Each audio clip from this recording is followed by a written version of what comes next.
Hello everyone, welcome to my channel. I am here to help you today. I know you use this video to fall asleep, so before that, like the video and subscribe to the channel. Also, where are you from and what time are you watching? Now get comfortable and relax. Case 1. Anna Marie Cochran Rintola was born on July 30th, 1972, in Springfield, Hampton County, Massachusetts, USA.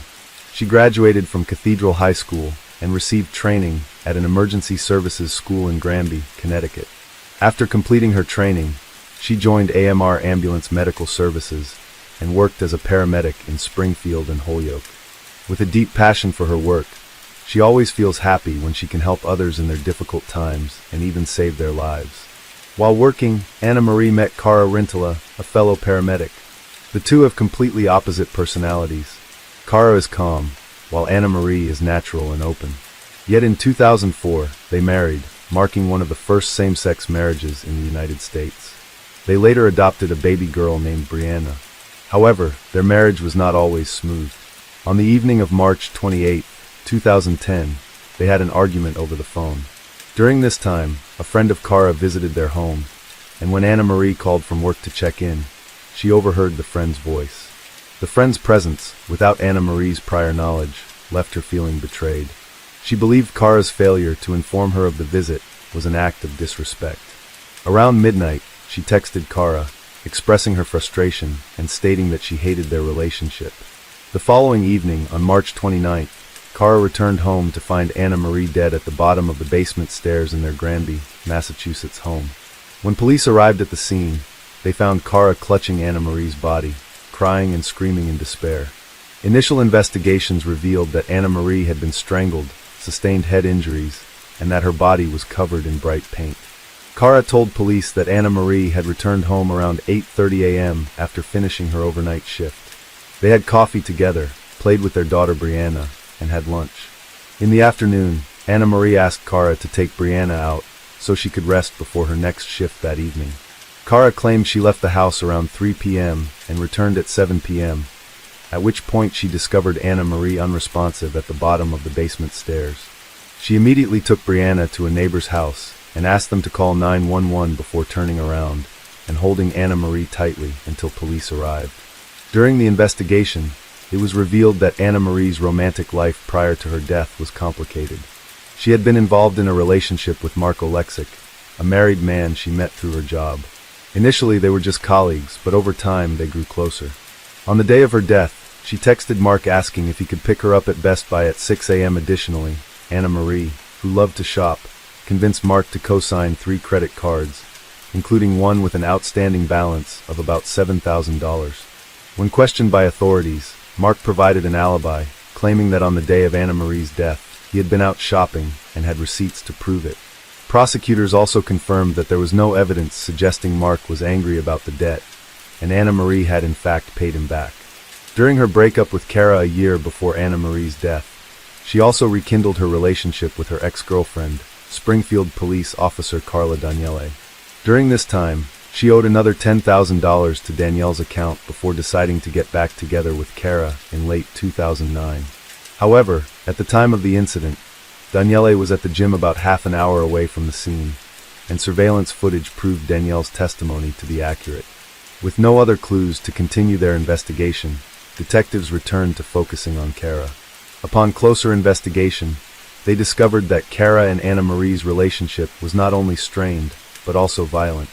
Colleagues had observed bruises on Anna Marie's body, although she often dismissed them as accidental injuries from bumping into objects. In 2008, Cara was arrested for assaulting Anna Marie, but she later withdrew the charges. Financial stress likely exacerbated their problems, as both were dealing with significant debt. Anna Marie owed $33,510 in credit card debt, while Cara owed $35,000. Additionally, Anna Marie had a habit of overspending and had secretly opened a credit account under Cara's name without Cara's knowledge. In 2009, Anna Marie and Cara each filed for divorce, but never finalized the process.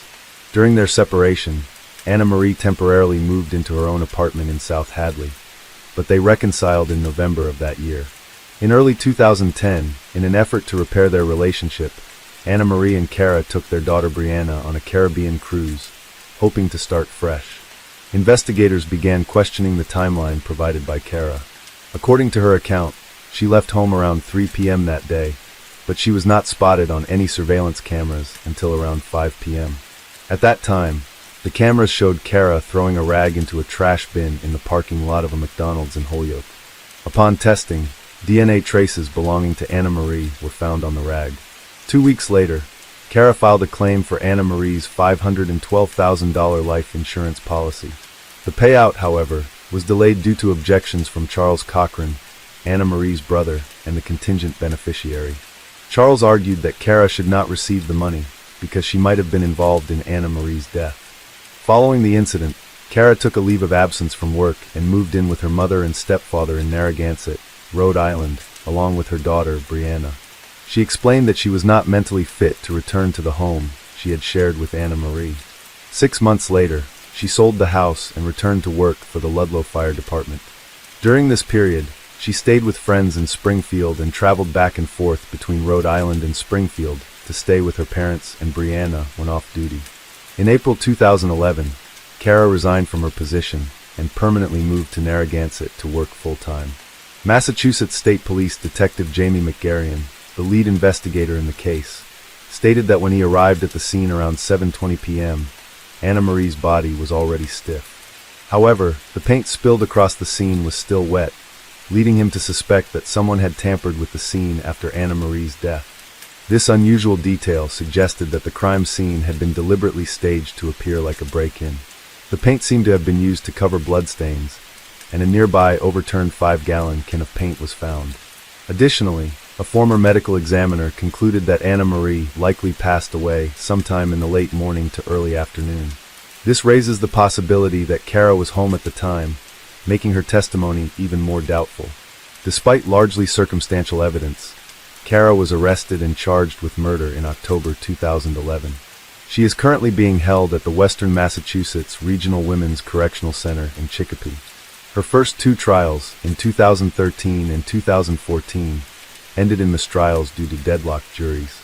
However, in her 3rd trial in 2016, prosecutors presented evidence from an expert on paint drying times, as well as angry text messages exchanged between Kara and Anna Marie the night before the incident. They argued that Kara tried to fabricate an alibi by taking her daughter out after the crime. Prosecutors contended that on the day of the murder, Kara and Anna Marie had a heated argument, during which Anna Marie fell down the stairs. In a panic, Kara, frightened by a judge's warnings months earlier that Child Protective Services would intervene if the fights continued, strangled Anna Marie.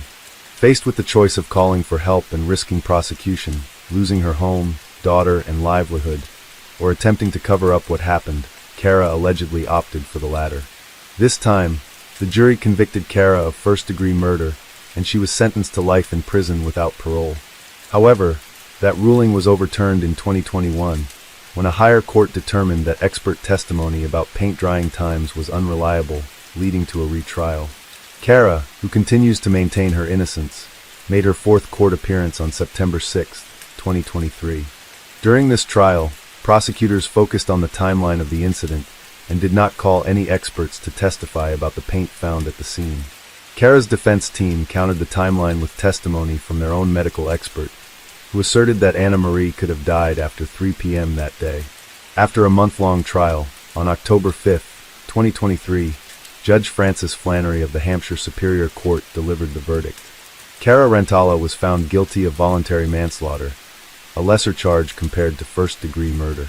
The key distinction between these 2 charges lies in intent. First-degree murder requires a clear, premeditated plan or extreme cruelty, whereas voluntary manslaughter refers to an unplanned killing that occurs in the heat of passion or during a sudden confrontation. The sentencing terms for the 2 crimes are also completely different.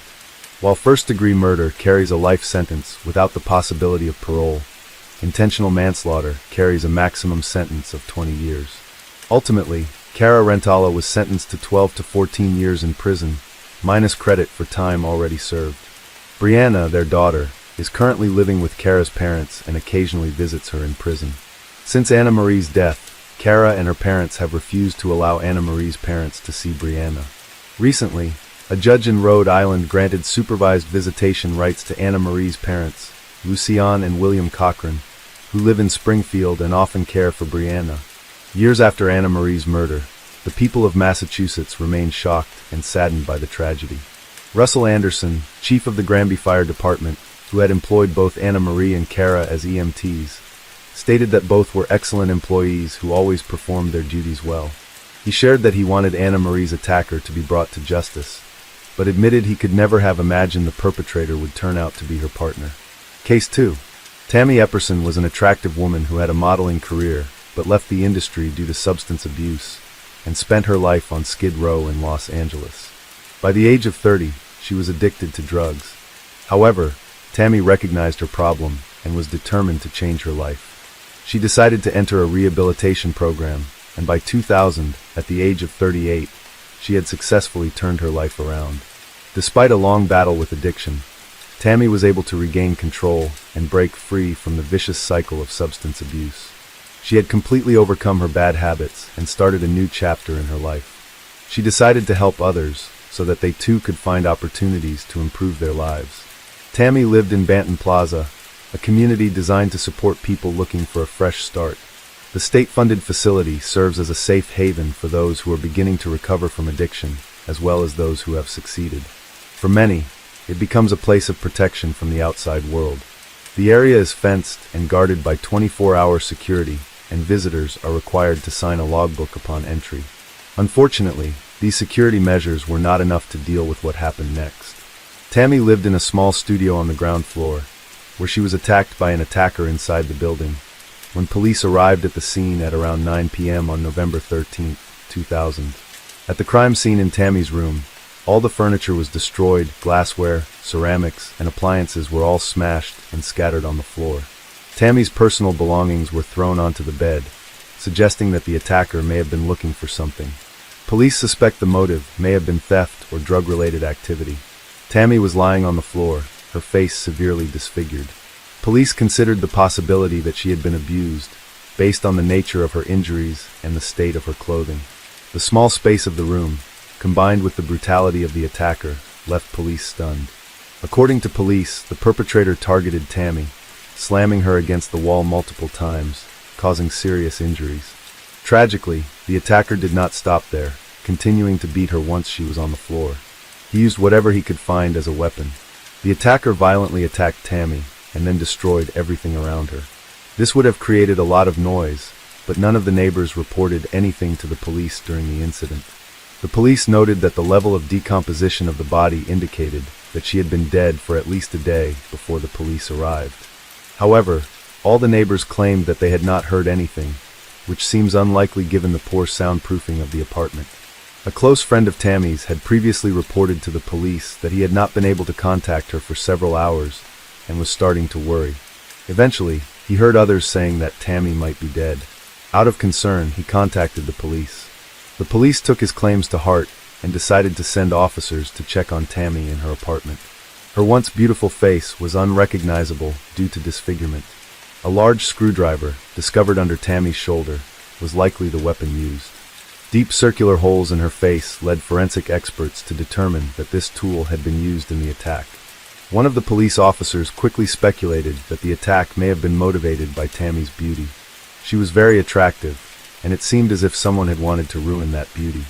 The attack had targeted her face and neck, causing severe stab wounds and cuts that would have left with no chance of survival.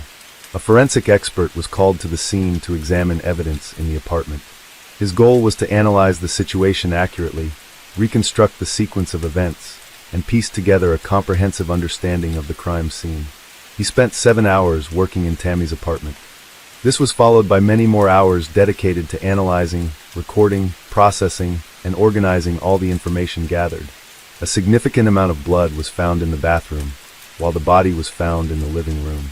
It is likely that the attack occurred while she was in the bathroom. The attacker then dragged Tammy into the living room. Once there, they laid her on the floor and continued to torture her, ultimately leading to her death. Forensic experts were faced with a major challenge because the attacker used a variety of murder weapons. A stool, then a vase, and finally a lamp. All of these items were broken and stained with blood and were left at the crime scene, suggesting they could contain vital evidence and DNA that could help identify the killer. All of the materials were collected and sent to a lab for thorough analysis. What was particularly shocking was that the loud noises went unnoticed by residents of the apartment complex. During the investigation of Tammy's small apartment, police discovered several key pieces of evidence in the sink, including a rag that likely contained the attacker's blood. Police also found a water bottle with a red fingerprint and a trash can containing several tissues with similar marks. In addition to the attack, Tammy had been abused, as evidenced by her disheveled clothing and underwear. This was confirmed by a forensic expert. The forensic expert took samples from Tammy's body to extract the DNA of the murder suspect.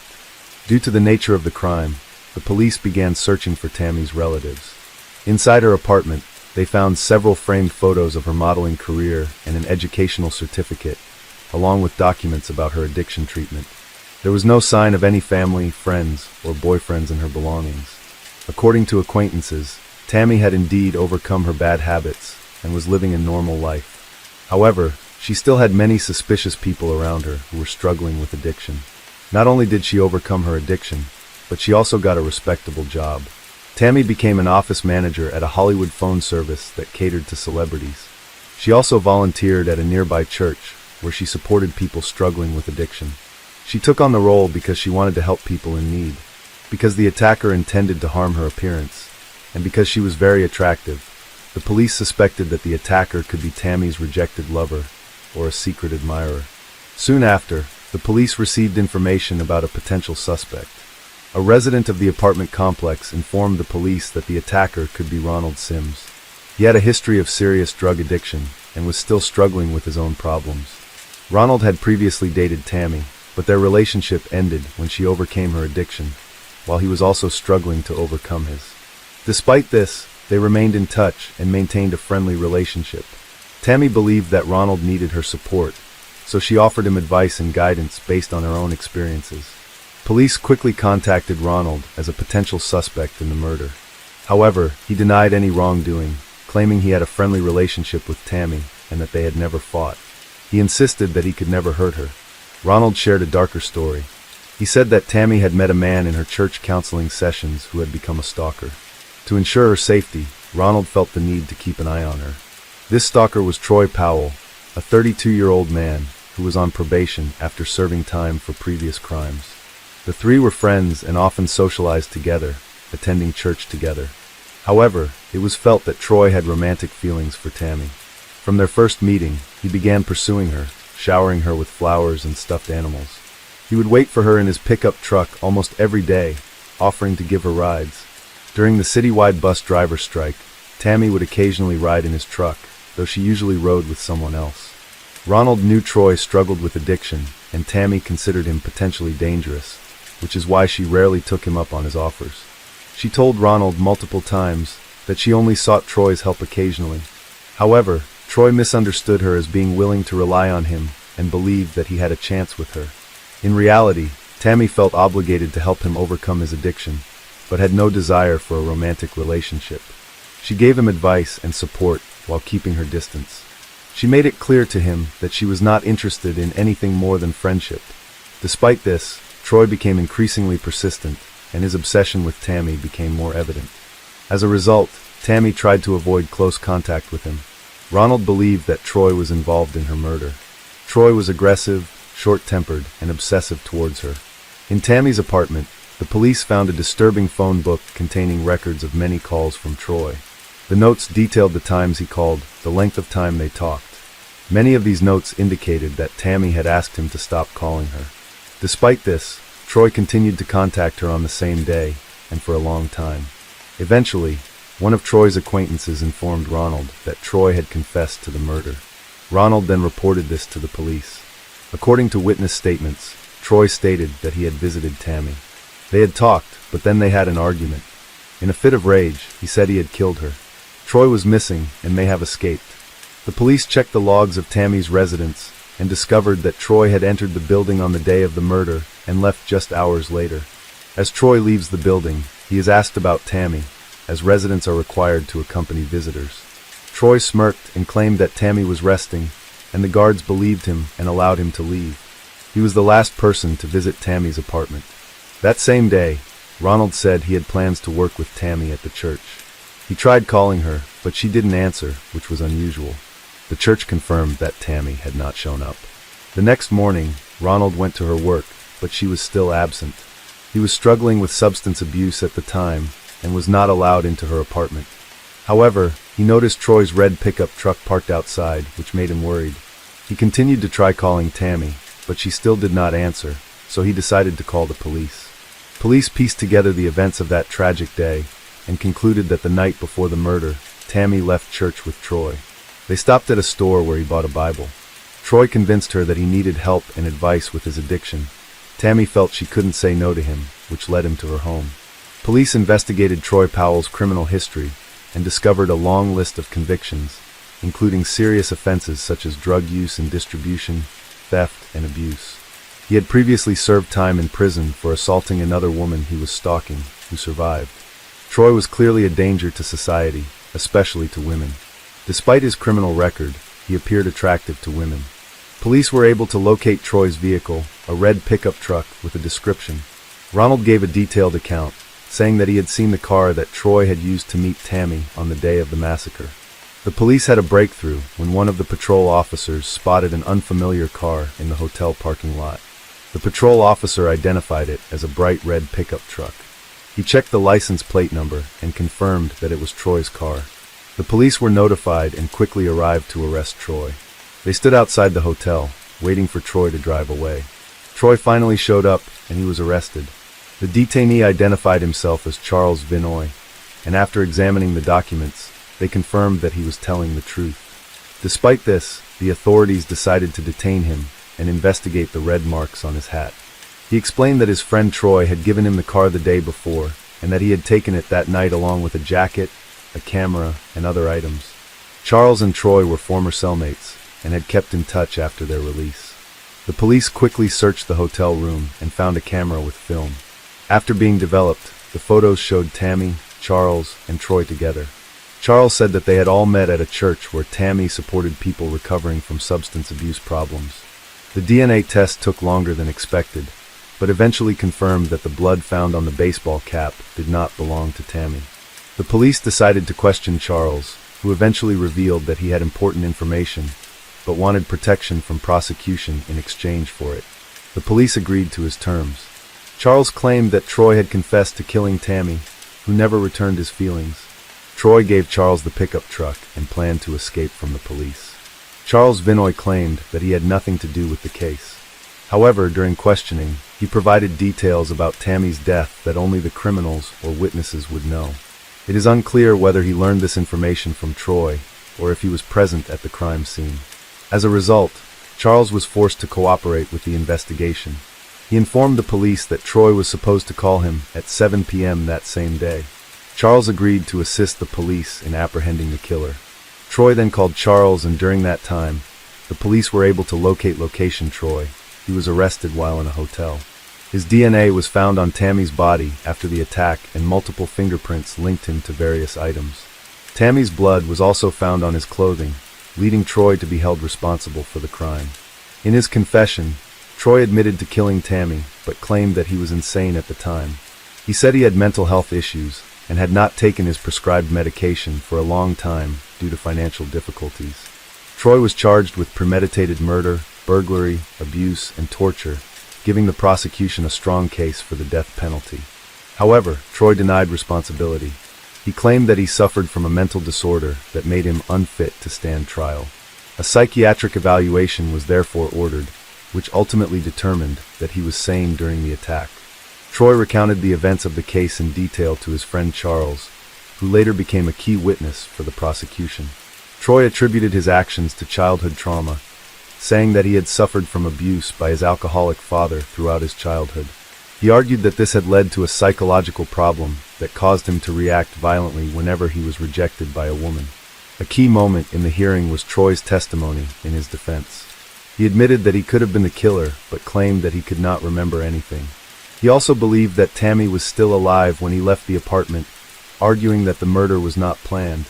One of the most shocking allegations from the prosecution was that Troy tortured Tammy for a long time before she died.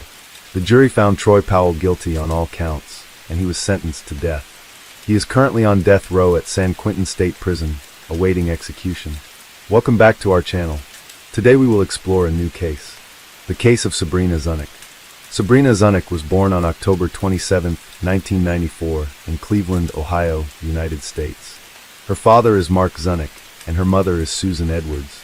Sabrina's family lived in social isolation. Both of her parents struggled with banned substance and alcohol addiction. They were arrested several times.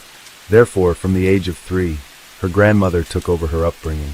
By the age of 4, Sabrina was diagnosed with attention deficit hyperactivity disorder, a condition related to a nervous system disorder, which severely affected her ability to control herself. She also suffered from oppositional defiant disorder, anxiety, depression, and bipolar disorder.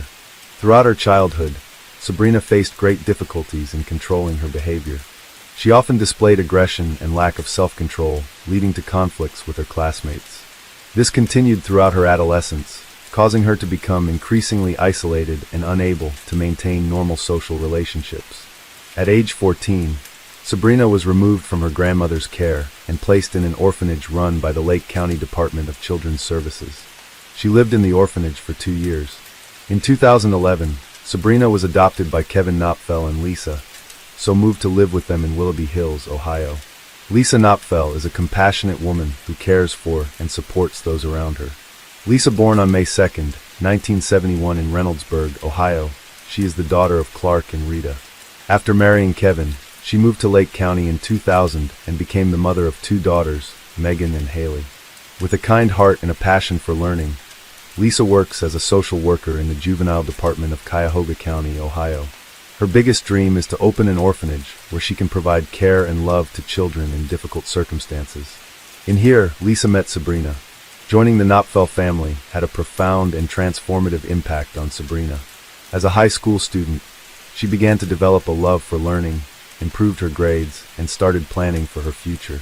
One day, Sabrina confided in her adoptive parents about her dream of becoming a model and pursuing a career in cosmetology. Seeing the positive changes in Sabrina, Lisa and Kevin were very happy and supported her. Sabrina also developed a deep bond with Lisa and the rest of the Knopfel family. Many people around them commented that Lisa and Sabrina seemed like real sisters.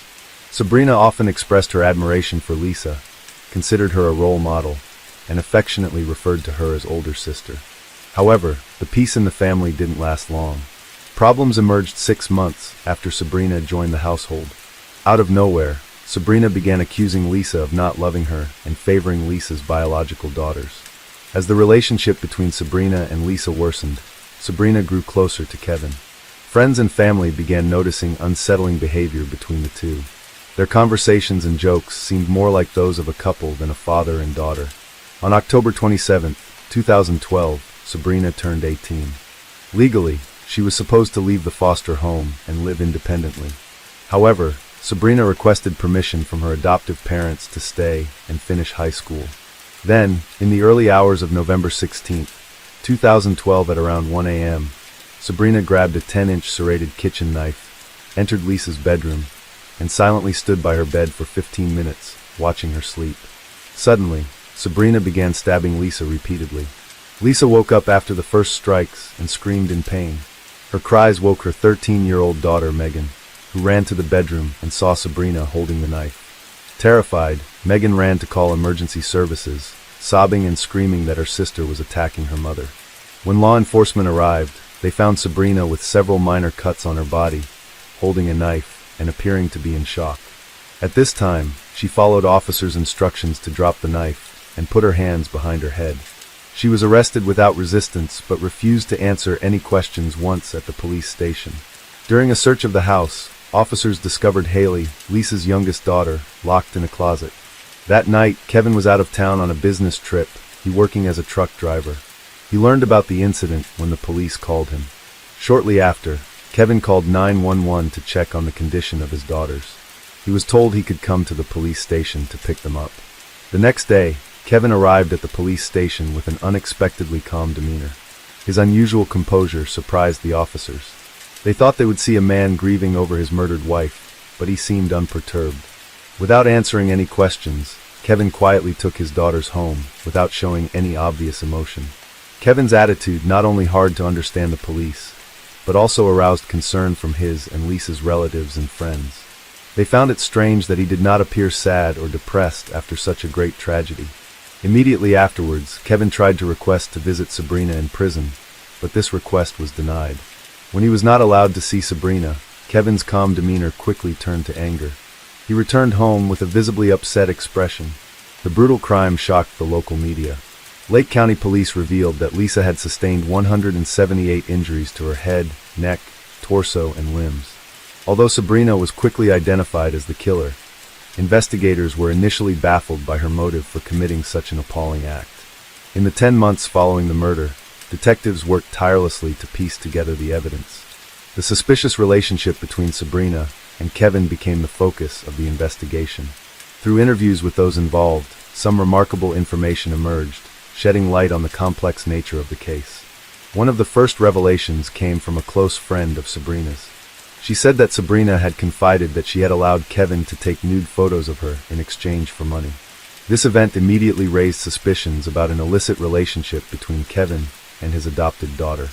In addition, just a week before the murder, Kevin had contacted a social worker to inform her that he and Lisa were considering divorce. During this conversation, Kevin expressed his intention to retain custody of Sabrina. Another shocking detail came from the testimony of another friend of Sabrina's. This person said that in early October 2012, Kevin asked her to help him find a hitman. This information led investigators to suspect that Kevin might be the mastermind behind the murder. During further investigation, police discovered that Kevin had purchased 2 life insurance policies worth a total of $800,000 in Lisa's name. Just days later, she was declared dead. Immediately after the murder, Kevin began spending lavishly, buying many expensive items. These actions were not only suspicious, but also suggested that Kevin had a financial motive for his wife's death. Initially, Sabrina denied any involvement of Kevin in the case. However, after 9 months in custody, in August 2013, she changed her testimony. Feeling abandoned by her adoptive father and not supported in her difficult situation, Sabrina decided to cooperate with investigators. In her testimony, she provides important details about Kevin's role and motive in killing Lisa, bringing the case to a crucial turning point. Sabrina accused Kevin of orchestrating Lisa's murder and shared specific details about their romantic relationship. She claimed her motive for killing Lisa was her deep love for Kevin and her refusal to share him with anyone else. According to Sabrina, their affair began in March 2012, when Kevin returned home exhausted from long hours of truck driving. Complaining of leg pain, Sabrina offered to massage his feet, which marked the beginning of their growing attraction. By September of that year, they had developed an intimate relationship. Sabrina stated that Lisa never suspected their affair because they behaved carefully. Kevin frequently sent Sabrina messages expressing his lack of love for Lisa and his desire to build a new life with Sabrina. Kevin proposed a plan to Sabrina, promising her a stable future funded by money from Lisa's insurance policies. He assured her that he would provide a house and a car, and suggested she could take Lisa's place as the daughter's mother. Sabrina hesitated, suggesting instead that Kevin file for divorce. However, Kevin rejected this idea, claiming Lisa would take the daughters away from him if they were to separate. He repeatedly joked that a dead Lisa was worth much more than a living one. Gradually, Kevin's plan to eliminate Lisa took shape, and they decided that Sabrina would kill Lisa by stabbing her. To make the murder appear as a failed robbery, Sabrina would also steal some of Lisa's jewelry. Kevin took additional steps to carry out the plan. He purchased the intended for the murder, and researched how to deliver fatal blows to the victim. He also instructed Sabrina to feign mental instability if she were ever arrested.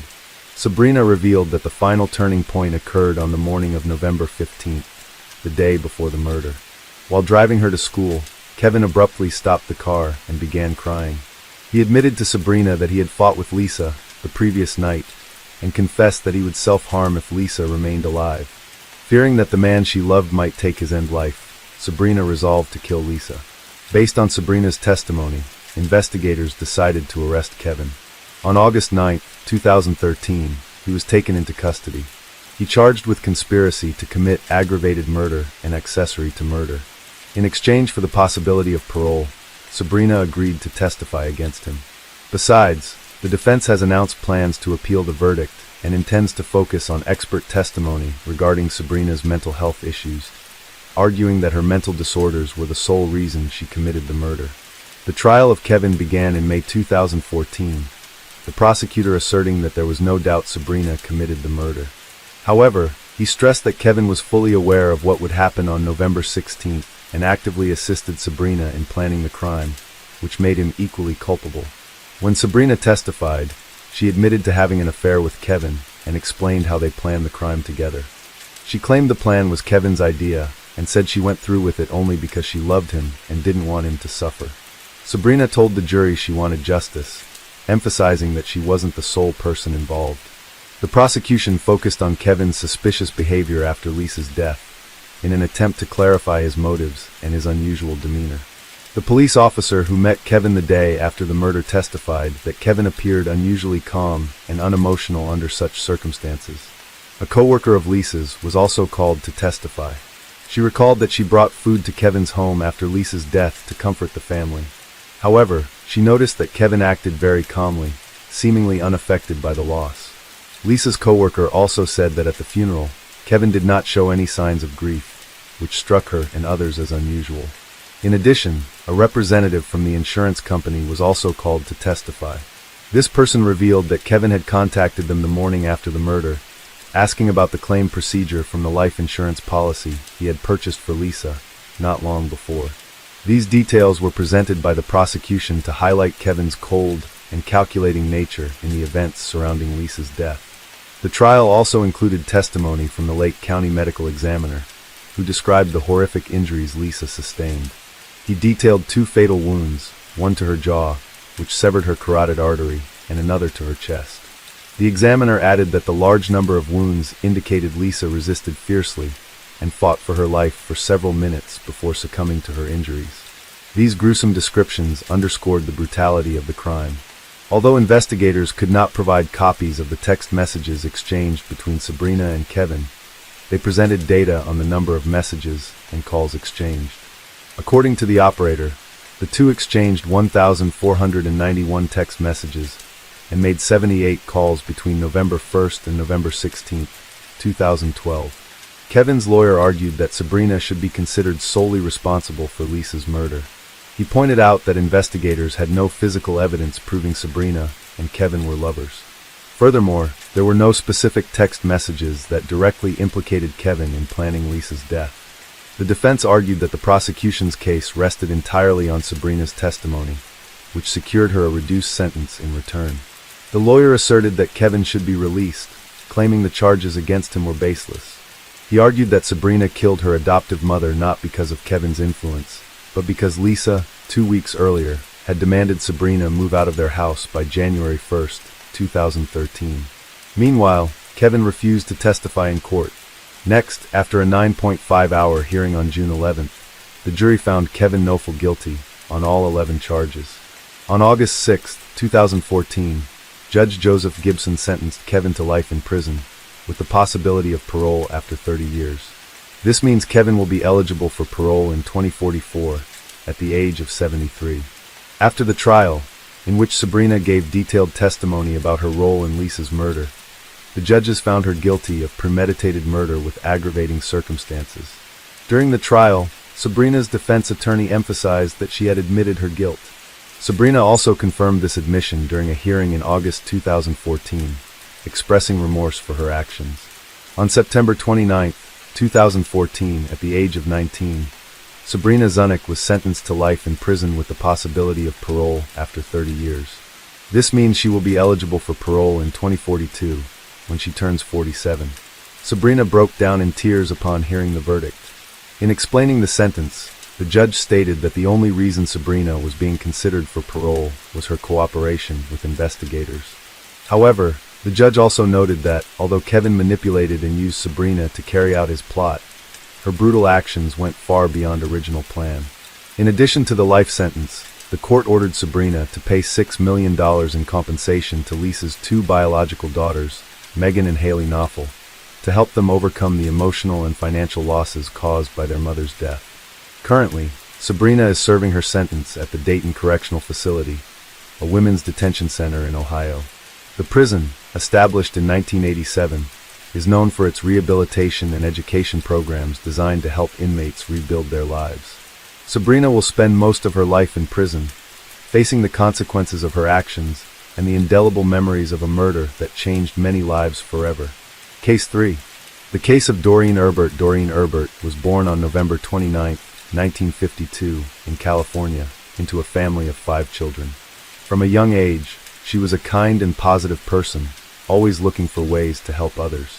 After graduating from college, Doreen moved to San Francisco and began working as a physical therapist. At the age of 24, she met Michael Venice, a man who worked in a factory near Doreen's clinic. After getting to know each other for a while, Doreen and Michael started dating, and a few months later, they decided to get married. In 1976, they had a son named Paul. Initially, Michael and Doreen's life was very happy, but after having a child, their relationship began to have problems. After about a year, Doreen and Michael decided to divorce. Their son was raised by Doreen, while Michael was still allowed to visit him regularly. Despite the divorce, Michael and Doreen maintained a cordial relationship. A year later, Doreen met a man named Charles. They began dating, got married, and decided to move to San Jose, settling in a quiet residential area. In 1979, their daughter Deanna was born. Charles, like his wife, dreamed of having a large family. He was overjoyed when their daughter was born. However, tragedy struck the family in February 1980. 4-year-old Paul climbed over the fence around the pool and fell into the water. Doreen, who was home at the time, realized what had happened too late. She pulled her son out of the water and called an ambulance. Paul was taken to the hospital and put on life support. However, after 10 days, doctors concluded that there was no chance of survival. The decision was made to disconnect the boy from the machines. Doreen became depressed and devastated, blaming herself constantly, even though the police concluded that it was not her fault. However, Doreen's young daughter Deanna helped her through this pain. For years after the tragic event, Doreen's family finally had some good news. Doreen and Charles had been trying for another child, although they had failed twice due to interrupted pregnancies. But Doreen finally became pregnant again, and this time, everything went well. They were expecting a new baby boy, due in early November. A few days before Doreen was to be admitted to the hospital, her family decided to join in the Halloween festivities. On the evening of October 31st, all the neighbors decorated their houses and handed out candy to the children. Deanna, who was 4 years old at the time, was very keen to join in, and her parents couldn't say no. Although Doreen was 9 months pregnant, she went trick-or-treating with her daughter while Charles stayed home, handing out candy to other children. The mother and daughter returned home just before 9 p.m. Charles informed his wife that they were running out of candy and that he planned to drive to the nearest store to buy more. He left the house around 8:50 p.m. and returned about 15 minutes later. As he approached the house, Charles noticed that the front door was slightly ajar, which he found strange. When he entered, he found his wife lying on the hallway floor, surrounded by a large amount of blood. Doreen showed no signs of life, and Charles immediately called 911. Shortly thereafter, he noticed the body of their unborn child in the living room. Charles was in a state of shock, unable to believe what he was seeing. Initially, he thought that Doreen might have had a miscarriage, but he quickly realized that the situation was much worse. Beside the child was a human hand, and Charles immediately understood that it was Doreen's hand. When Charles realized that his family was being attacked, he began searching for Deanna, fearing she might be in danger. He saw so much blood on the floor that he slipped and fell while running through the house. Luckily, Deanna was still alive, but she was hiding behind the sofa in the living room out of fear. When the ambulance arrived, paramedics found Doreen and discovered that she had a weak pulse. They rushed her to the hospital, but unfortunately, doctors were unable to save her, and she died in the ambulance. Tragically, Doreen's unborn child also died from the brutal attack. Medical experts examined Doreen's body and concluded that she had been repeatedly hit with a long, sharp object like a sword or machete. The police investigated the house and found a horrifying scene that looked like something out of a horror movie. Blood was everywhere, on the floor, on the walls, and even on the ceiling. Several police officers sought psychological help after witnessing the horrific scene. Investigators searched the entire house but found no perpetrator or any clues about the attacker. While investigating the murder, police found significant evidence outside the house. They saw bloody footprints on the sidewalk and suspected that the killer had left the scene in a vehicle. While searching for more clues, police found a blood-stained wolf mask on the front lawn. They believed the mask might have belonged to the killer, as family members said they had never owned it. The mask was sent to a lab for analysis. Police then spoke to Deanna, the only surviving child from the murder. She was in shock but still able to talk. She told police that after her father left for the store, someone knocked on their door. Her mother, Doreen, opened the door and saw a man wearing a wolf mask holding a knife. The attacker said, "I'm going to kill you now." Doreen screamed, telling her daughter to run away from the house immediately. Deanna hid behind the sofa, but could not remember what happened next. It was not until her father found her that Deanna calmed down. Unfortunately, Deanna was unable to provide any further information about the attacker as he had hidden his identity behind the wolf mask. Investigators initially suspected Doreen's husband, Charles, as the prime suspect. Since he had been out of the house around the time Doreen was attacked, they were suspicious of his trip to the store. When Charles returned, he had stepped in blood several times and even fallen, ending up covered in blood, but the police did not know whether he had done this on purpose to explain the blood stains on his clothes. However, detectives found several problems with this theory. First, Charles's shoes did not match the ones that left bloody footprints on the road. Second, there were no traces of blood found in Charles's car, nor were there any other shoe prints. To clarify the information, the police went to the store that Charles visited and confirmed the time he was there. The employee confirmed that Charles had bought candy at the store that evening. This indicated that he did not have enough time to commit the murder. Surveillance footage also confirmed that Charles was at the store. Therefore, the police no longer considered him the prime suspect. First, they asked Charles if he could think of anyone who might want to harm his family, and Charles immediately mentioned Doreen's ex-husband, Michael. Charles said that initially, Michael maintained a normal relationship with his ex-wife. However, things changed after the death of their son. Michael believed that Doreen had intentionally killed the child to cut off all contact with him. Michael even filed a civil lawsuit against her, but he lost the case. Doreen thought that there was a reason behind the change in Michael's behavior. He had a history of depression after the birth of his son, and was distant from both his wife and child. All of this made Michael introverted and caused communication problems. These problems became one of the main reasons why Michael and Doreen decided to divorce. Later, when Doreen married Charles, Michael began to harbor resentment and hostility towards her. This became even more apparent when Michael began to truly hate his ex-wife. Later, Michael lost his job at the place where he had spent most of his life. This created many negative issues in his life. After hearing all this information, the detectives decided to go to Michael's house and talk to him. Although Charles's testimony was not enough to make Michael the prime suspect, since he lived only 2 miles from Doreen's house, they decided to visit him immediately. Around midnight, the police arrived at Michael's house and saw a pickup truck parked near the garage. When they shined a flashlight inside the car, they saw what appeared to be blood on the steering wheel and keys. They then knocked on Michael's door, but no one answered. The lights were on inside the house, and the police could hear water running inside, which made them suspect that Michael might be destroying evidence or washing bloody clothes. So they continued knocking. Michael finally opened the door. He remained calm even after being informed of his ex-wife's murder. Michael answered all the police's questions calmly and allowed them into his home without a warrant. According to him, he had gone to the store during the day, returned home, and had not left since. Michael even signed a form giving the police permission to search his home. As he reached for a pen to sign, the investigators noticed a deep cut on his right hand. Michael explained that he had accidentally cut himself earlier while carving pumpkins for Halloween. However, the police were skeptical. The wound was still fresh, and blood was still oozing from it. As several police officers began searching Michael's home, he was asked to go upstairs with an officer to show his identification. However, when he entered the bedroom, Michael's actions aroused suspicion as he appeared to be reaching under the bed. The officer asked him to move away and found a loaded gun holster under the headboard.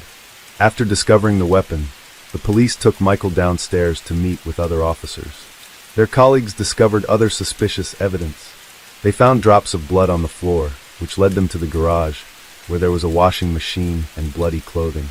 Based on this evidence, the police had enough to arrest Michael.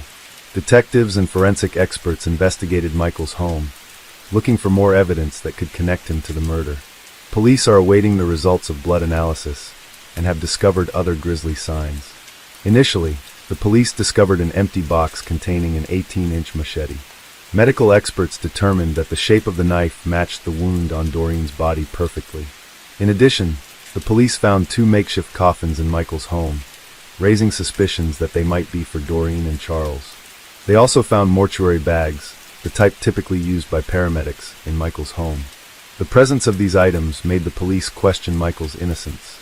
After compiling all this evidence, the police decided to apply for a warrant for Michael's arrest. Without a warrant, they could only detain him for a limited time. However, the judge said that the evidence they had gathered was not strong enough, and that there were many unknowns. As a result, Michael was released and he was freed. 3 days into the investigation, detectives received lab results. The results showed that there were 2 different blood types at the crime scene. The majority of the blood matched Doreen's blood type, while a small amount matched Michael's. This indicated that Michael had injured himself during the attack on his ex-wife. The judge quickly issued an arrest warrant, and Michael was charged with the murder of his ex-wife and her unborn child. Detectives continued their investigation and found additional evidence linking Michael to the crime. When they spoke to acquaintances of Michael, they learned that he owned the wolf mask found near Doreen's house. They also found a photo of Michael wearing the mask at a previous Halloween party. To further solidify the case, police found the mask Michael wore in the photo in his home. Michael's trial began in July 1988, for years after Doreen's murder. He initially admitted to the crime, but later changed his story. He did not deny the murder, but claimed he was innocent by reason of mental illness. A psychologist assigned to monitor him concluded that he did have serious mental illness. According to Michael, he became insane on Halloween night when he saw other children trick-or-treating. This reminded him of Paul's death and caused him to collapse. He said that he went to Doreen's house that night with a machete. When she opened the door, he said, "You killed my son," and that he intended to kill her.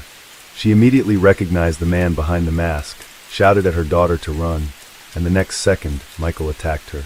However, Michael's story had one twist. He said he did not know Doreen was pregnant. This raised suspicions as all her friends claimed that she was clearly pregnant before the tragedy. They even joked that Doreen had become even bigger because of her pregnancy. The murder of Doreen and her unborn child came to light at a trial. The prosecution argued that was fully aware of his actions and had planned to kill his ex-wife and her husband. He had told his friends about this desire, and detectives found evidence that he had made elaborate preparations, including 2 coffins and body bags, in his home. However, it appears that he changed his mind and did not carry out his murder plan. This led the prosecution to suspect that he may have feared being caught or discovered. One of the key witnesses in the case was Doreen's daughter, Deanna. She was only 9 years old at the time and still remembers what happened. After a year of investigation and trial, Michael was convicted of murder. He was sentenced to death, but before his execution, the state of California imposed a moratorium on executions. Therefore, Michael remains in custody, and his sentence may not be carried out anytime soon.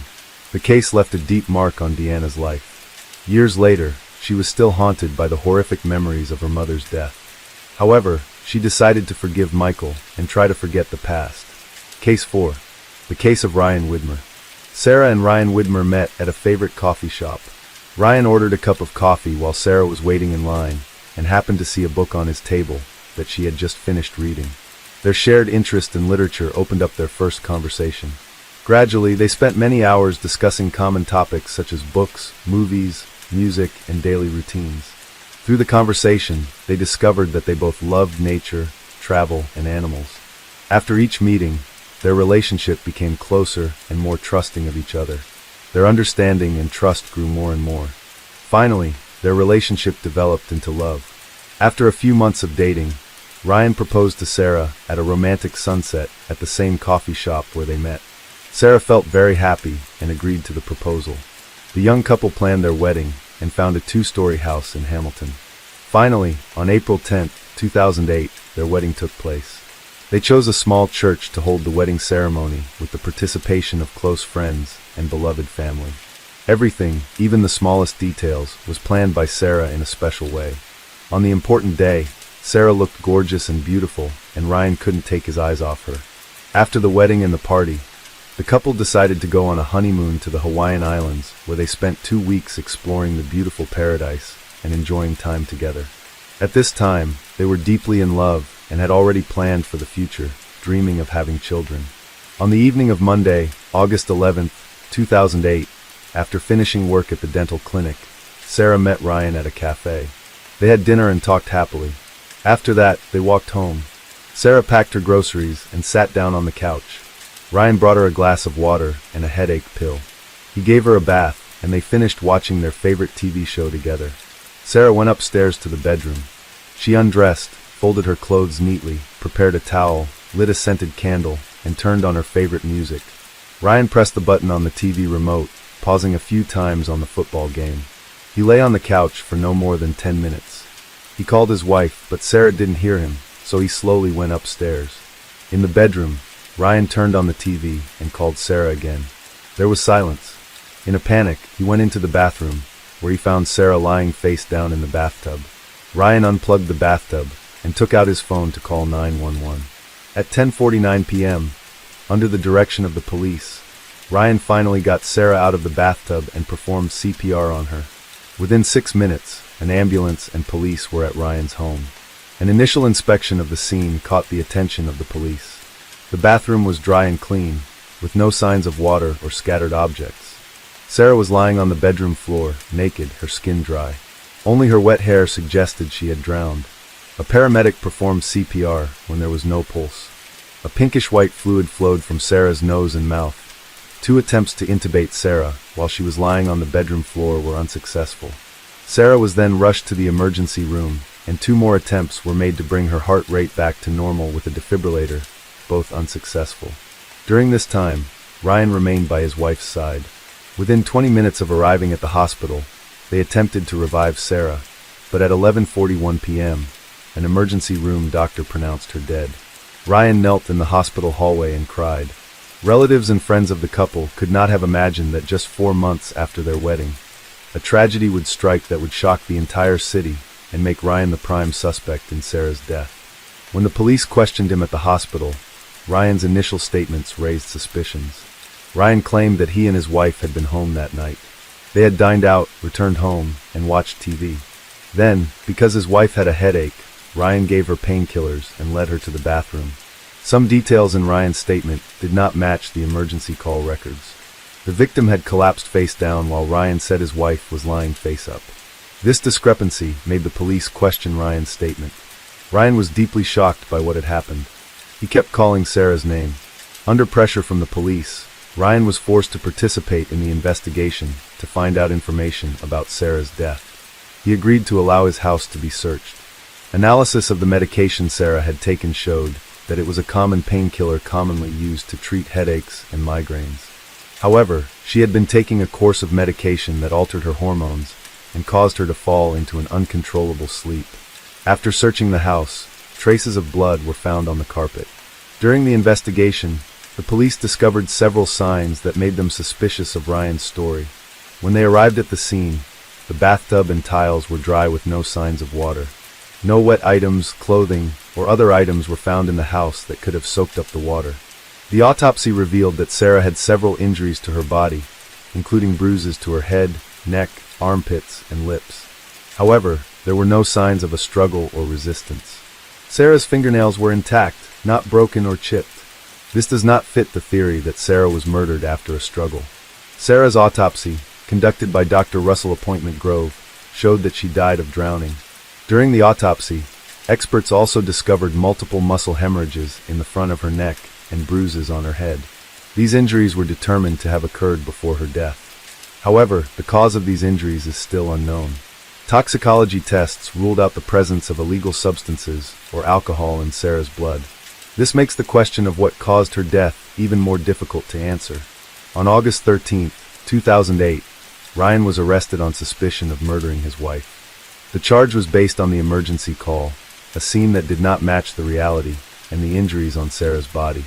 This was enough to charge him with murdering his wife. Ryan and Sarah were very much in love, as friends and neighbors confirmed. They never argued or fought in public and always planned their lives. What caused Sarah's death? In March 2009, The first trial began with emergency line officer Ron Cronenberger taking the stand. He described the phone conversation with Ryan as calm and relaxed. However, Ron Cronenberger also said that Ryan appeared to be just blowing into the tube, pretending to perform CPR. The prosecution argued that the information from the 911 call, the scene, and Sarah's injuries were enough to prove that Ryan killed her by forcing her underwater and drowning her in the bathtub. The main piece of evidence in the case was the bathtub. Police examined the bathtub for fingerprints and found what they believed to be human handprints.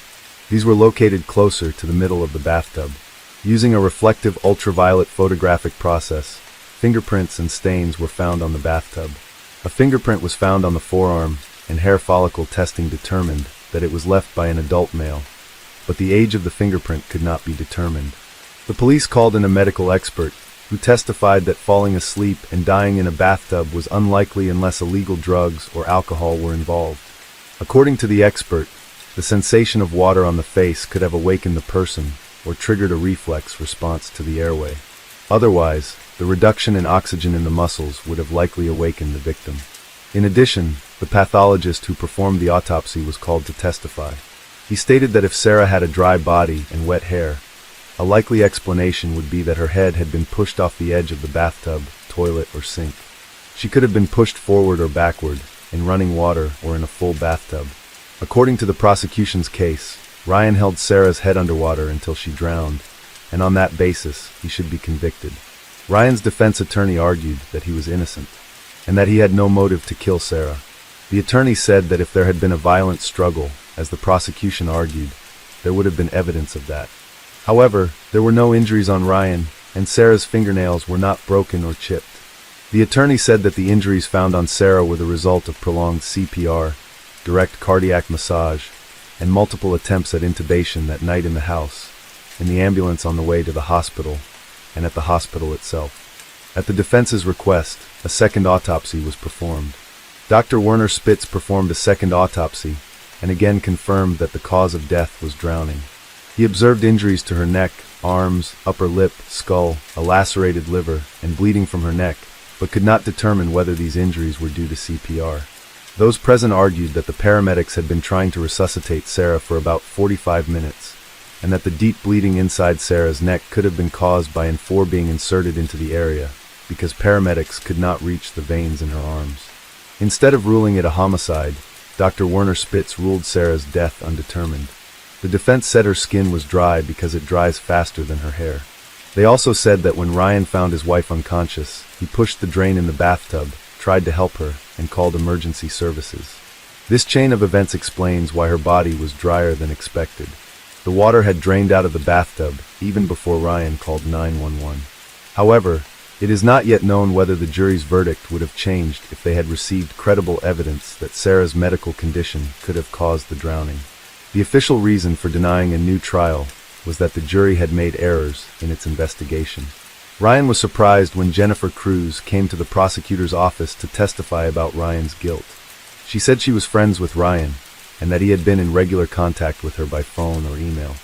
According to Jennifer's testimony, he called on October 26, 2009 at 11:09 p.m. In a very upset voice, he told her that he had beaten Sarah in the living room on the day of her death. Sarah had discovered his infidelity and had seen inappropriate photos.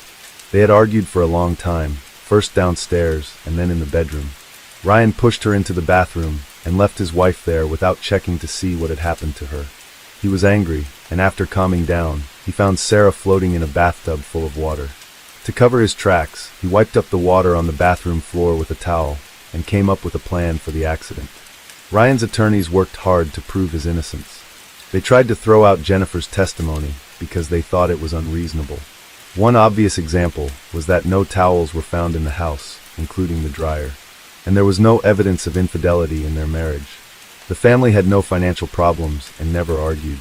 Ryan was described by friends as a kind and helpful person who never showed anger. Ryan would not benefit from his wife's death because he did not have a life insurance policy. Before the third trial began, Jennifer was discredited and barred from testifying. The call that Ryan allegedly confessed to her was not authenticated. In January 2011, a trial was held based on new evidence. The defense argued that Sarah had underlying medical conditions that could have caused her to suddenly lose consciousness and drown. Several medical experts testified in support of the defense, stating that some heart or neurological defect could have led to the loss of consciousness.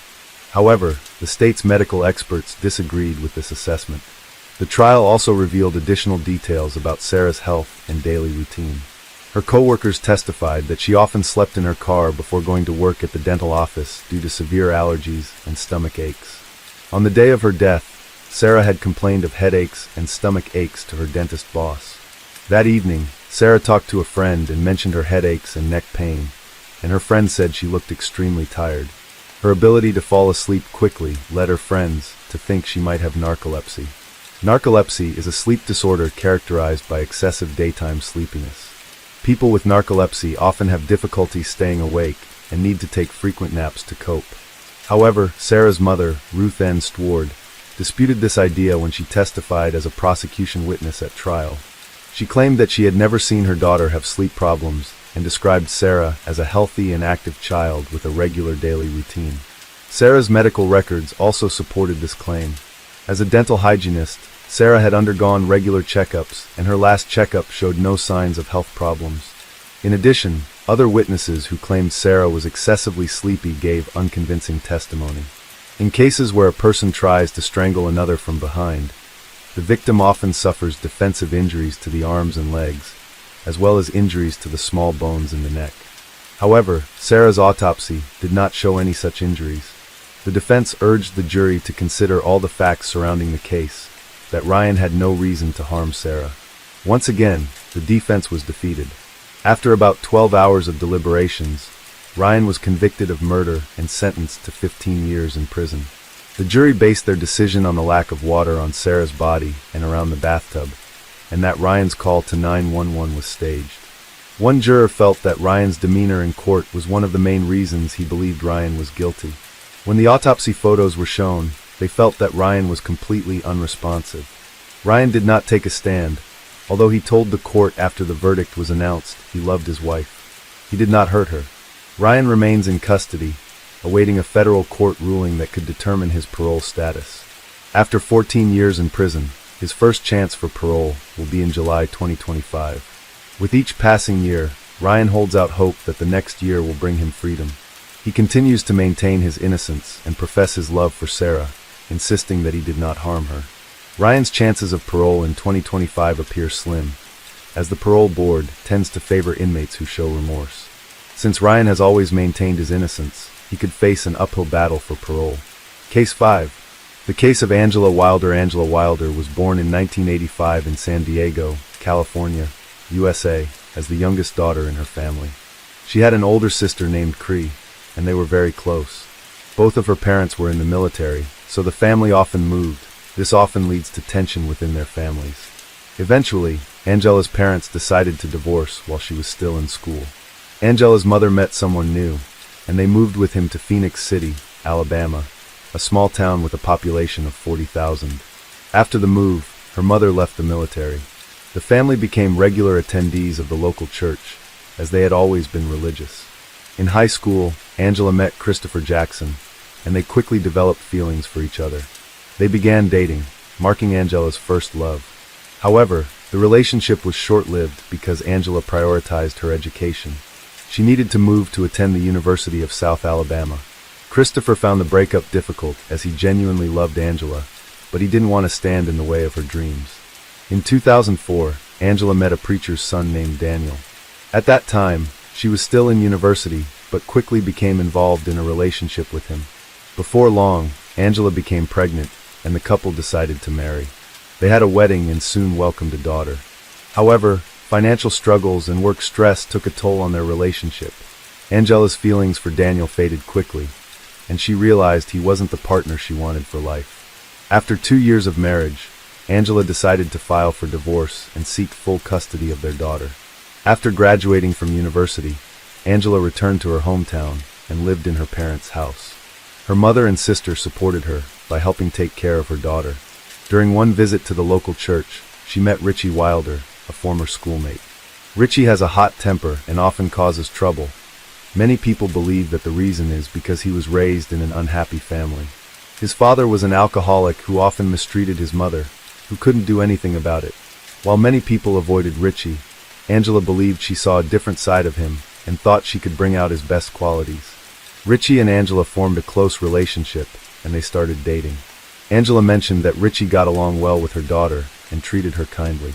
However, Angela's relatives quickly observed negative changes in her behavior at the start of her relationship with Richie. They noticed that Angela became quieter, more difficult to understand, and more stressed.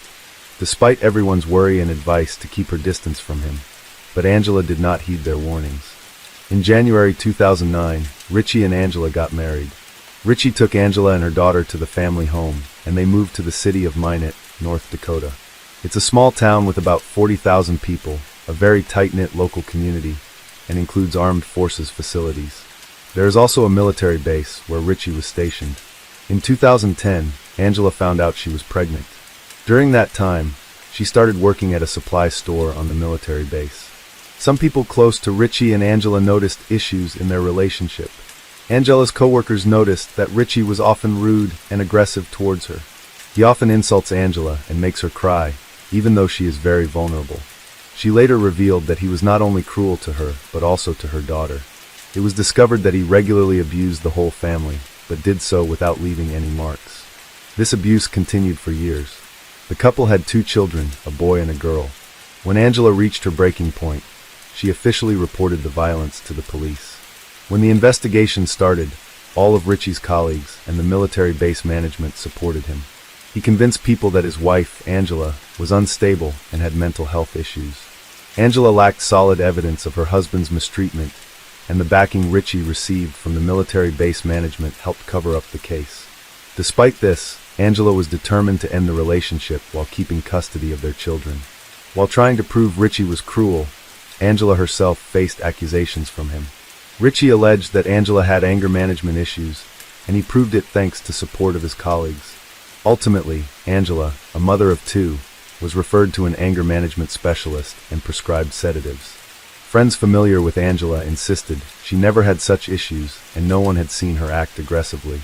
They believed Richie orchestrated the situation to discredit her with the authorities. However, Angela still followed the treatment regimen with the aim of understanding and dealing with her condition. Around 2 weeks after, Richie and Angela reconciled, but peace in their relationship was short-lived. Angela soon filed for divorce, and their marriage ended in May 2012. Richie faced a military tribunal.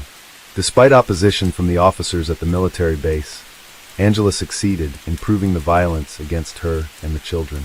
Due to uncovered family issues and deceit, Richie was dismissed from service. Angela did not want to share custody and planned to move with the children back to Alabama. This decision angered Richie. He wanted to maintain a relationship with the children, visit them regularly, and have them over on weekends. This disagreement led to arguments between the ex-spouses. Richie consistently opposed the idea and even threatened Angela. During the World Cup, Angela confided her plan to her loved ones, and despite opposition, she went through with her decision and moved to another state.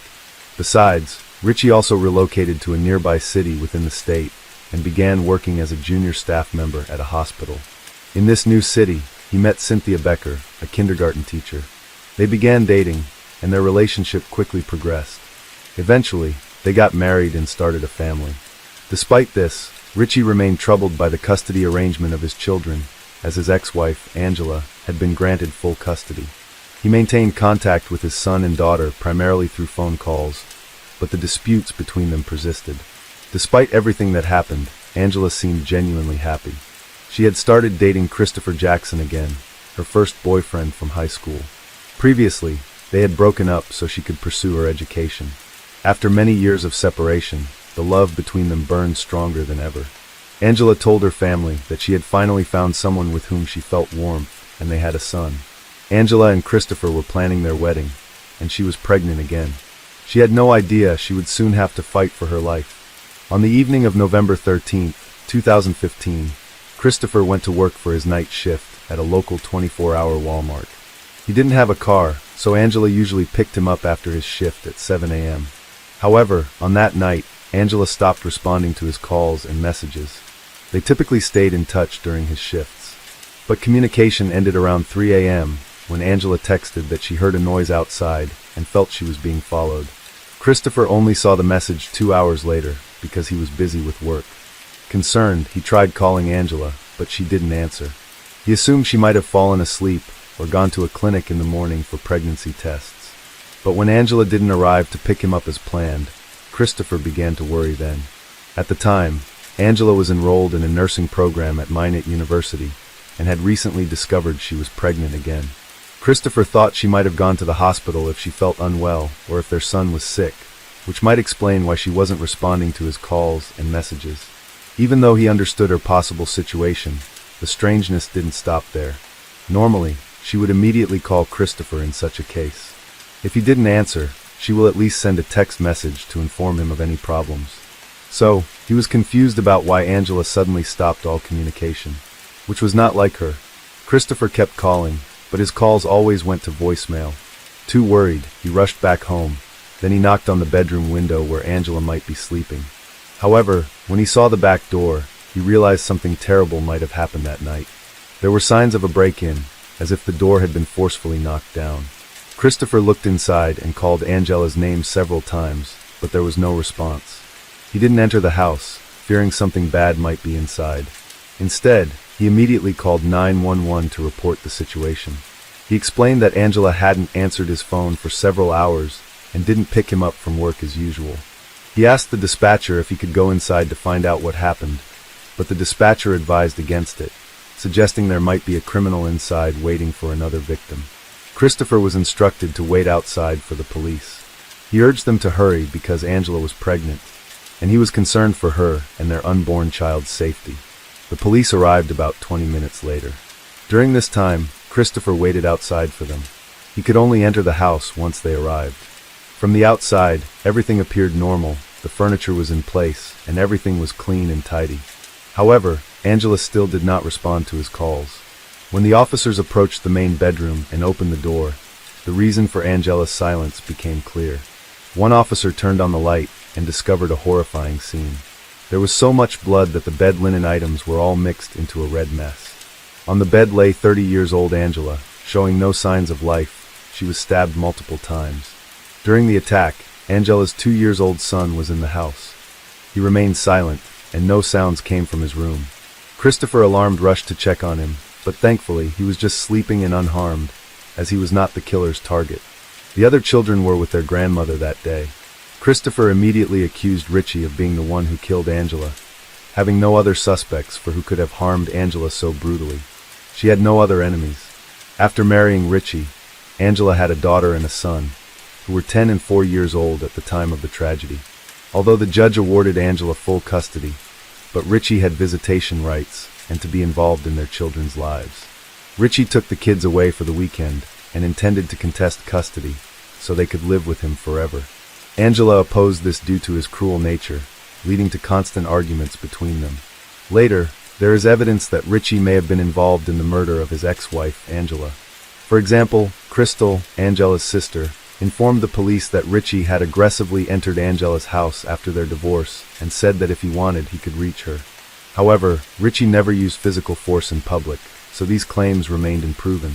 The forensic expert concluded that by the time Angela was found, she had been killed with over 1,000 stab wounds.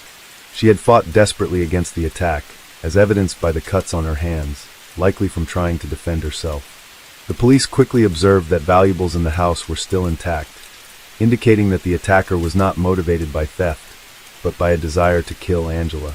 Investigating her personal life, the police noted that Angela and Richie had a hostile relationship and were frequently in conflict. Richie had been discharged from military service for violence against Angela and their children.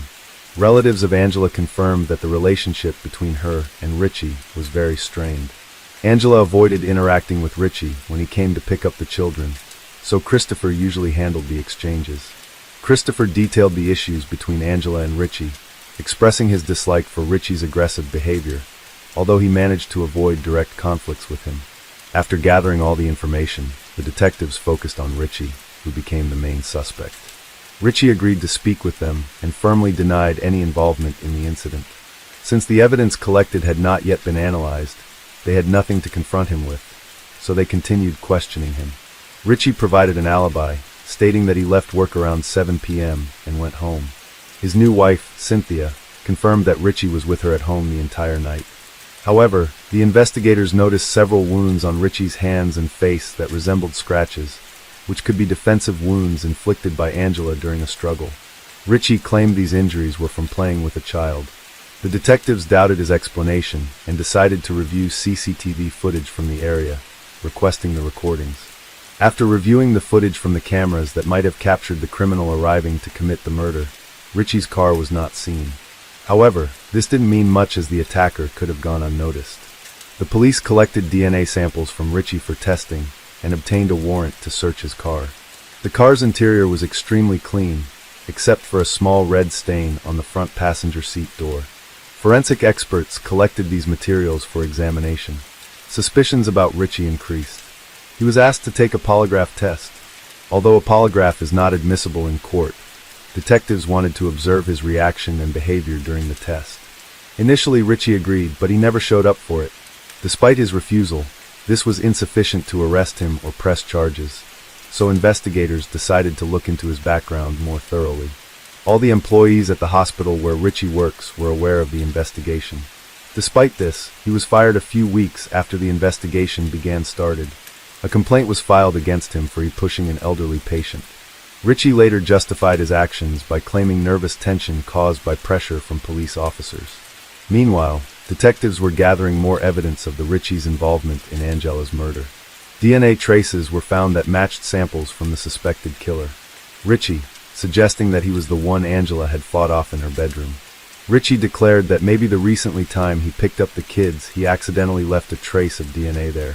However, this explanation seemed implausible since the last meeting was with Christopher, and he and Angela had no contact with each other. The examination confirmed that the drop of blood in Richie's car belonged to Angela's.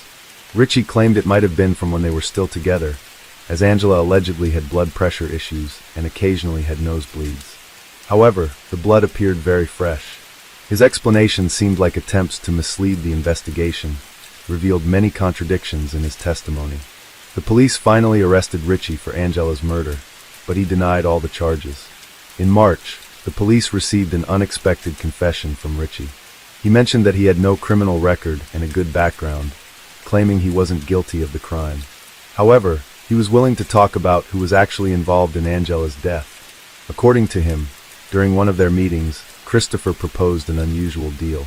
Richie recounted that Christopher suspected Angela of cheating and was convinced she was seeing her lover while he worked night shifts.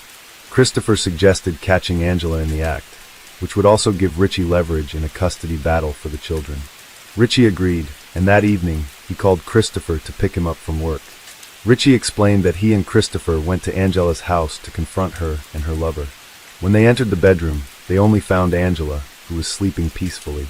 Despite this, Christopher unexpectedly drew a knife they had brought for self-defense and attacked her, stabbing her multiple times. Angela woke up and tried to defend herself, but she couldn't. Richie confessed that he was in shock, but he unable to help her. Richie watched the attack, but was too stunned and unable to intervene. Afterward, Christopher warned him not to tell anyone, threatening to kill him if he did. Once Richie regained his senses, he checked Angela's pulse by touching her neck. Suddenly, Angela made a final attempt to fight back, grabbing him with her hands and scratching him before collapsing once more. Terrified by Christopher's warning, fled the scene, and remained silent until the situation directly affected him. Richie said he did not tell this story during his first meeting with the police because he was scared. He stated that Christopher kept threatening him and his family, but no one believed this claim Richie's. The police reviewed the store's surveillance footage and confirmed that Christopher was working the night shift during Angela's death. He was on Marta Street, visible to cameras from 10 p.m. to 7 a.m., and couldn't leave his job. Moreover, Christopher confirmed that he took a taxi home in the morning, and this information was recorded on his mobile phone. Once Richie realized how absurd his story sounded, he began telling more incredible tales. He finally claimed to have witnessed Angela being murdered by a killer wearing a black mask, allegedly hired by an enemy of Angela. He even tried to accuse some of his fellow inmates of attacking Angela, but he couldn't clearly explain the incident of that night. He claimed the killers were overwhelmed with guilt and confessed to him during a private conversation. However, all of this turned out to be fabricated. It was revealed that Richie even paid $500,000 to a prisoner to plead guilty on his behalf. When no one agreed to take the blame, Richie attempted to pay a similar amount to arrange for the murder of Christopher to keep him silent. Fortunately, his fellow inmate ignored this offer. One night, while Richie was in custody awaiting trial, correctional officers noticed him acting suspiciously. After searching his cell, they found a broom handle sharpened on one end like a spear. It was clear he was planning an escape and had made a weapon for this purpose.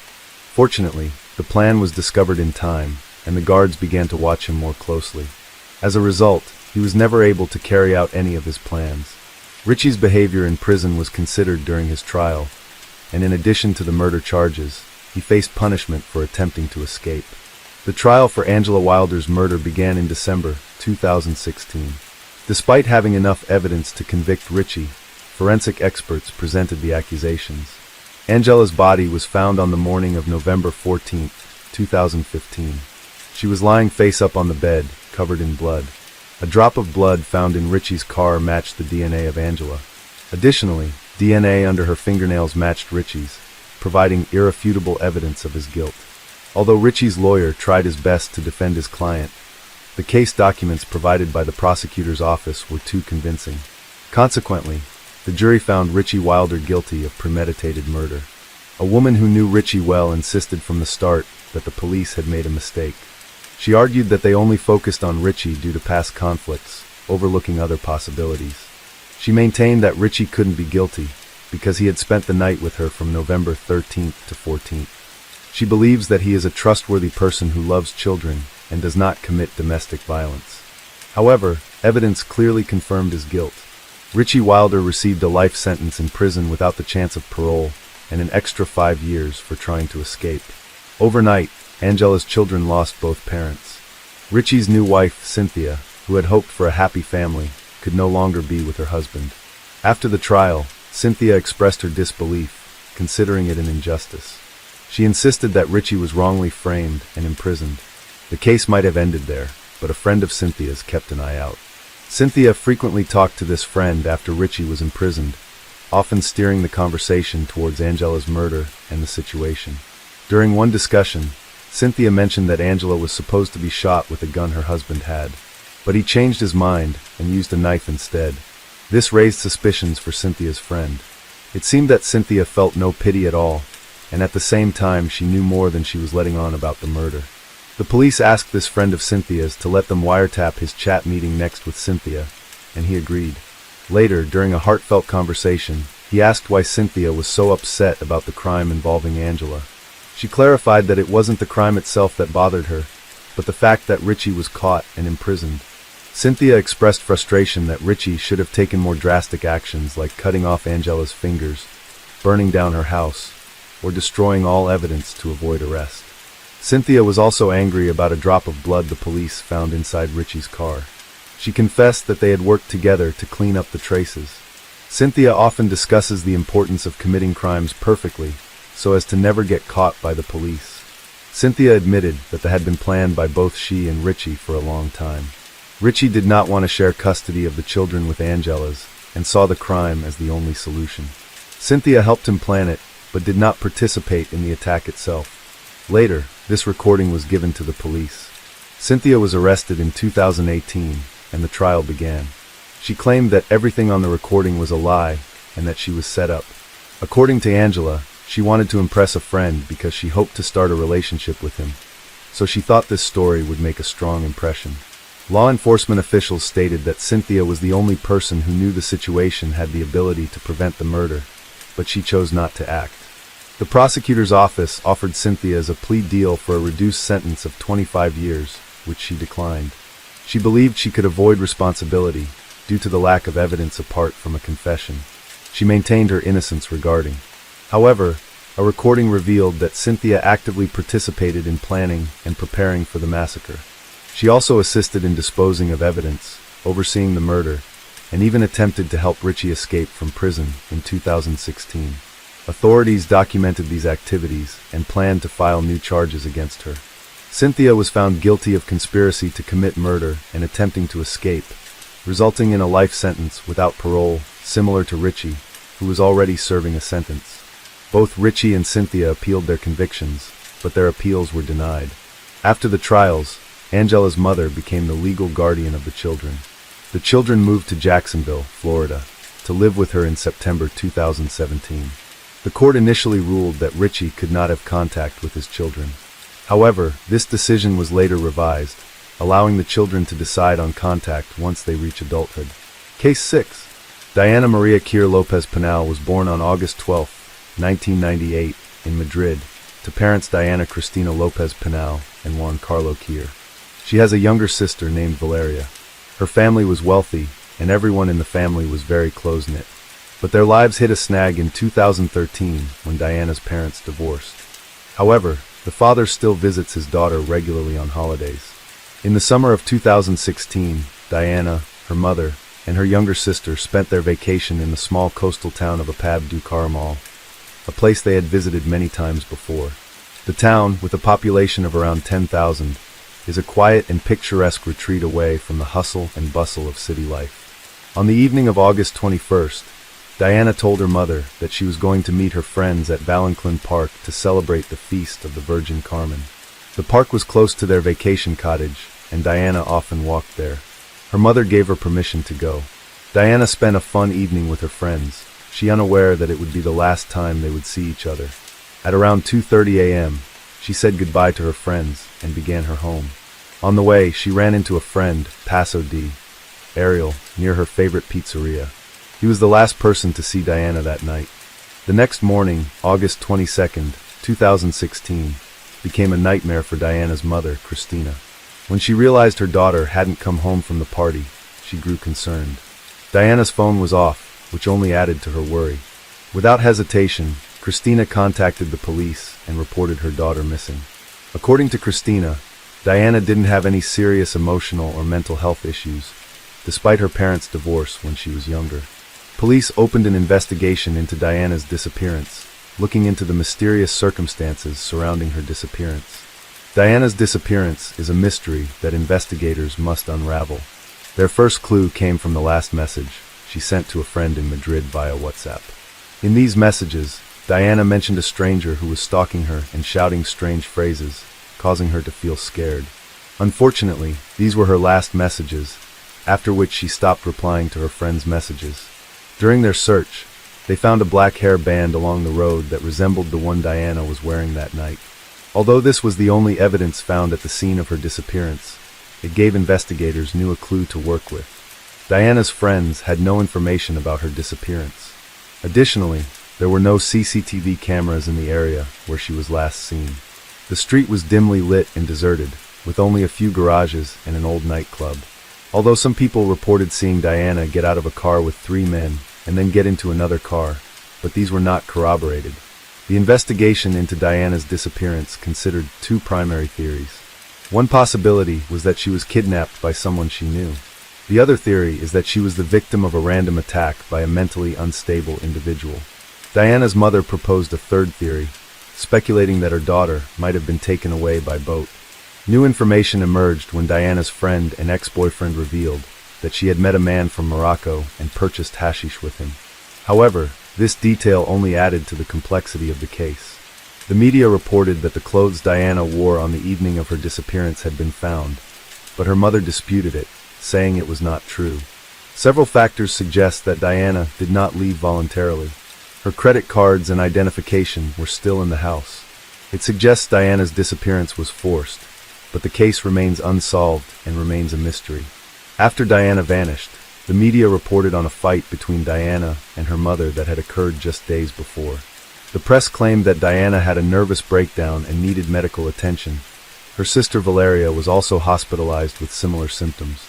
To avoid conflict, the court awarded custody of Valeria to her father. The decision was made as a precaution, due to the stress of Diana's disappearance. The father and Valeria left town, sparking rumors that the family was hiding something. Diana's friends revealed that running away from home was not unusual for her sisters, especially 16 years old Valeria. The family dynamics were complex, and arguments between the mother and daughters were common. This information raises a question: If Diana regularly left the house without any problems, why was her mother so worried this time? On August 31st, Diana's parents failed to appear for a press conference, where they were expected to provide an update on the investigation into their daughter's disappearance. According to the family's lawyer, her parents were too distraught to attend, as they were struggling to accept the possibility of never seeing Diana again. An article published in El Mundo on September 11th revealed new information about the family's situation. Contrary to the mother's claims that Diana did not have mental health issues, it was reported that Diana had previously gone missing for 3 days in April. During this time, she had turned off her phone and told her mother that she no longer wanted to live with her. The mother had not contacted the police, which raised concerns about her response to her daughter's behavior. Letters exchanged between Diana and her younger sister Valeria were also made public, shedding light on the emotional struggles both girls were facing. Valeria had been hospitalized multiple times in the past year, including one instance where she had to have her stomach pumped due to an overdose of prescription medication. Prosecutors have launched a new investigation into the alleged abuse of Valeria, the youngest daughter of the family, due to the lack of progress in the case of Diana's disappearance. The investigation into Diana's disappearance is currently in progress and is moving forward quickly. Forensic experts have analyzed several items belonging to Diana, including her toothbrush, comb, computer, diary, and prescription medication. Investigators have also questioned her acquaintances, including a young Moroccan man she had a brief relationship with. Unfortunately, these efforts yielded no results and police searches remained unsuccessful. The police have conducted extensive searches in the surrounding mountains, forests, rivers, and lakes.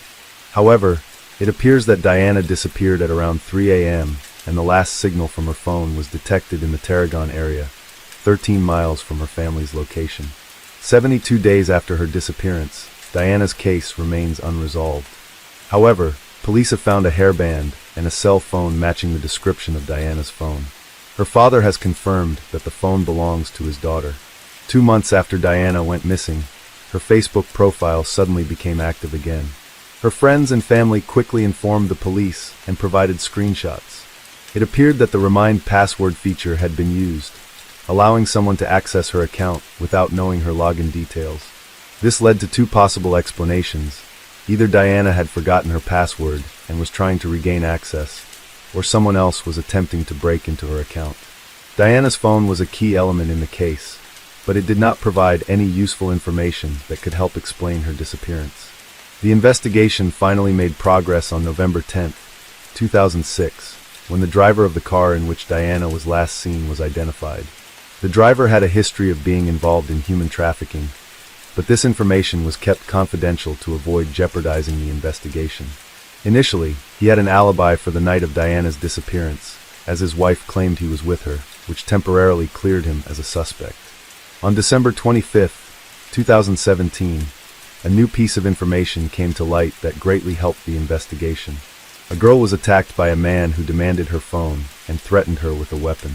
She screamed, and a passing couple intervened, saving her from the assailant who attempted to drag her into his car. The traumatized girl quickly contacted the police, providing a description of the attacker and his vehicle's license plate number. The next day, the police arrested 41-year-old Jose Enrique Abuengay, who had a previous criminal record. Significantly, Jose Enrique was the same individual who had been detained in 2016 on suspicion of kidnapping Diana, but was released due to an alibi provided by his wife. Police re-questioned Jose Enrique and his wife. Following the interrogation, the wife admitted that her initial alibi had been false, and in reality, Jose Enrique was away from their home on the night Diana disappeared and did not return until 4 a.m. Jose Enrique initially claimed that he had accidentally hit Diana with his car and, fearing discovery and imprisonment, he had dumped her body. However, he later changed his story, confessing to kidnapping and murdering her.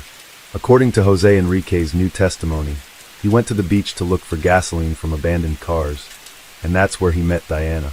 The confession of Jose Enrique reveals shocking, disturbing information. He kidnapped Diana, attempted to force her into a sexual act, and ultimately strangled her. This shocking confession sheds light on the case, confirming that Diana's disappearance was a heinous crime. The disappearance of Diana Maria Caller Lopez Painel has been a traumatic and lengthy case for her family and those following her case.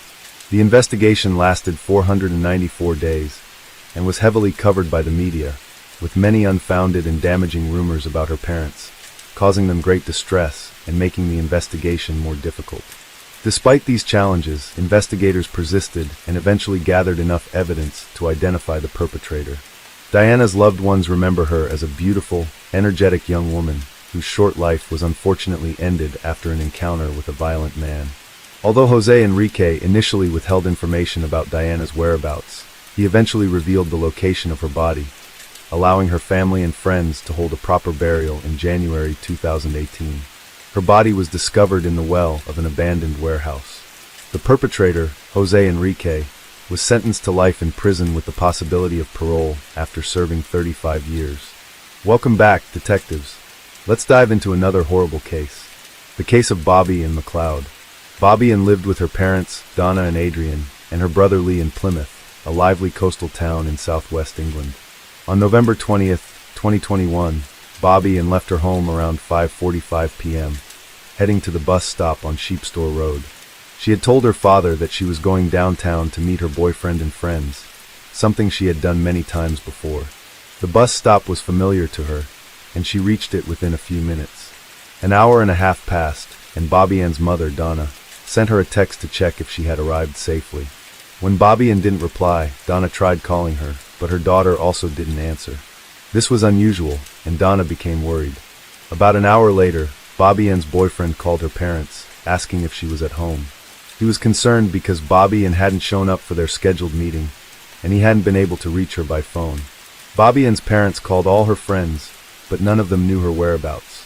With growing concern, they reported her missing to the police. It was already past 9 p.m. The next morning, November 21st, police along with McLeod's family and volunteers began a thorough search of the area. Flyers with Bobby Ann's picture were distributed across the city, and her disappearance was shared on social media and local news outlets.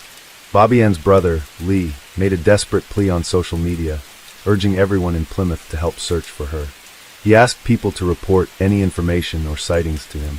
The police investigation revealed that Bobby Ann had planned to take a bus downtown, but she never boarded it. However, a local resident came forward, stating that he had seen Bobby Ann at the bus stop the previous evening. This new information confirms that Bobby Ann did indeed arrive at the bus stop, but did not get on the bus for unknown reasons. Further evidence was found when police discovered Bobby Ann's wireless headphones in the walkway behind the bus stop. The area was sealed off, and police officers conducted a meticulous search of the surrounding area, scouring every inch for potential clues. Evidence was collected along the girl's usual route from her home to the bus stop, as well as on surrounding streets. Since Bobby Ann was last seen at the bus stop but never boarded the bus, and her headphones were found nearby, authorities suspected she might have been kidnapped. Investigators attempted to locate her cell phone, which was detected within the city limits, but they couldn't pinpoint its exact location. All calls to her number went straight to voicemail. The police eventually found Bobby Ann's phone. On November 22nd, police, family members, and volunteers conducted a thorough search of the area surrounding Bobby Ann's home, but unfortunately, no leads were found. The following evening, November 23rd, the police announced the discovery of a woman's body at Prevail Beach, approximately 8 miles from the bus stop where Bobby Ann was last seen. The body was found in a wooded area near the shore, about half a mile inland. The body found was indeed Bobby Ann's. Her death was a devastating blow to her loved ones. A vigil was held in her memory near the bus stop where she was last seen, and the family expressed their gratitude to everyone who attended. During the vigil, Bobby Ann's mother, Donna, sent heartfelt love to her daughter. On behalf of her family, she expressed gratitude to everyone for coming together during this difficult time. She admits that although their beautiful Bobby Ann's life was taken, she will always be remembered. Bobby Ann McLeod's brother, Lee McLeod, paid a heartfelt tribute to his sister by sharing a childhood photo of the two of them. The picture showed the siblings smiling and wearing their primary school uniforms. In a message accompanying the photo, Lee expressed his grief and love for his sister. He wrote, "You didn't deserve this. You were a beautiful and talented girl, and I'm grateful to have had you as my little sister. I'll always treasure the adventures and journeys we had. Rest easy now." The police investigation revealed that Bobby Ann's body was found naked, but the medical examiner found no evidence of rape. However, she had suffered severe head and facial injuries, including 14 lacerations. The investigation has made progress. A man who walked into the police station on November 23rd, the same day the body was found. At 1:17 p.m., he approached the police and offered to provide information about the missing girl, stating that he wanted to help the police and her family. That man was Cody Ackland, 24, admitted to the crime. He confessed to kidnapping and killing Bobby and providing details of the offense. Cody lived fairly close to the bus stop where Bobby was last seen, and he was taken into custody as the prime suspect. Cody confirmed that he had abducted Bobby from the bus stop, despite never having met her before the evening of the incident. Cody Ackland was a talented musician and guitarist in a local indie rock band, but he had a dark secret. Behind his charming facade, Cody was fascinated with serial killers and had a list of idols that included notorious murderers such as Joseph D'Angelo Jr., Andre Chikatilo, Ivan Milat, Fred West, and Tommy Sells. However, he worshipped a criminal he considered a hero, Ted Bundy, who confessed to killing at least 30 people. Cody's obsession with Ted was evident in the content he consumed. Investigators found 3,216 images on his phone, many of which were disturbing and reminiscent of horror movies. In the lead-up to a young girl named Bobby Ann's death, Cody's internet searches became increasingly focused on serial killers and crimes. He also researched remote locations on Dartmoor, potential weapons, and browsed online stores for items such as baseball bats, ski masks, and waterproof clothing. However, his clandestine activities eventually led him to commit a serious crime. In a tragic twist of fate, Bobby unknowingly crossed paths with Cody. On the evening of the incident, Bobby arrived at the bus stop around 6:15 p.m. Cody, who was driving his Ford Fiesta in the area, spotted her and decided to target her. According to Cody's own confession, Bobby Ann's resemblance to his ex-girlfriend was merely a coincidence and not the reason for the attack. In reality, Cody had been planning to carry out a violent act for some time and was simply looking for a victim. The police investigation concluded that Cody would have carried out his plan regardless of who he encountered, and that Bobby was a random victim. Cody parked his car behind a bus stop after spotting Bobby Ann. He observed her for a few minutes to ensure no one else was around. Then, he retrieved a hammer he had previously purchased and crept up to Bobby Ann, striking her twice in the head. Believing she was dead, Cody returned to his car and began to leave the scene. However, as he drove away, he noticed that Bobby was alive and attempting to get up. Cody returned to the bus stop, moved Bobby Ann's semi-conscious body to his car, and drove 20 miles to the beloved Forest parking lot in Dartmoor. At 7:45 p.m., he stopped in the parking lot, which was located in a wooded area. His intention was to leave Bobby Ann's body there, but he discovered that she was still alive and conscious. Despite this, Cody did not seek help or take Bobby to a hospital.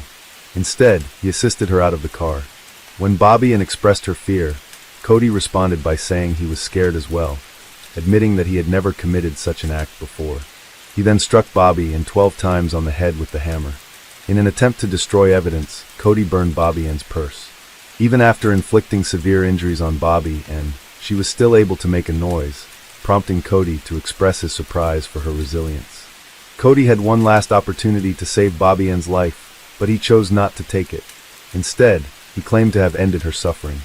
He then placed her body in the trunk of his car and drove approximately 30 miles to Bobby's End, where he hid the body after removing his shoes, clothing, and jewelry. He returned home around 10 p.m. and went to bed. The next day, Cody traveled to Tamerden Foley, north of Plymouth, and disposed of the hammer he used in the crime by throwing it into the River Tamar.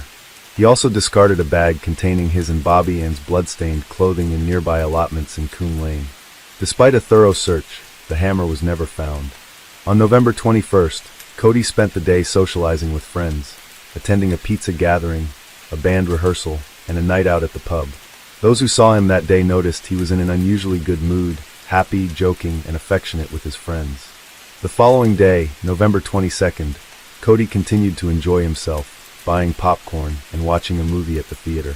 Meanwhile, police, family, and volunteers were searching for Bobby Ann, and Cody was keeping up with the latest news on his phone. On November 23rd, Cody went to work at a car service company.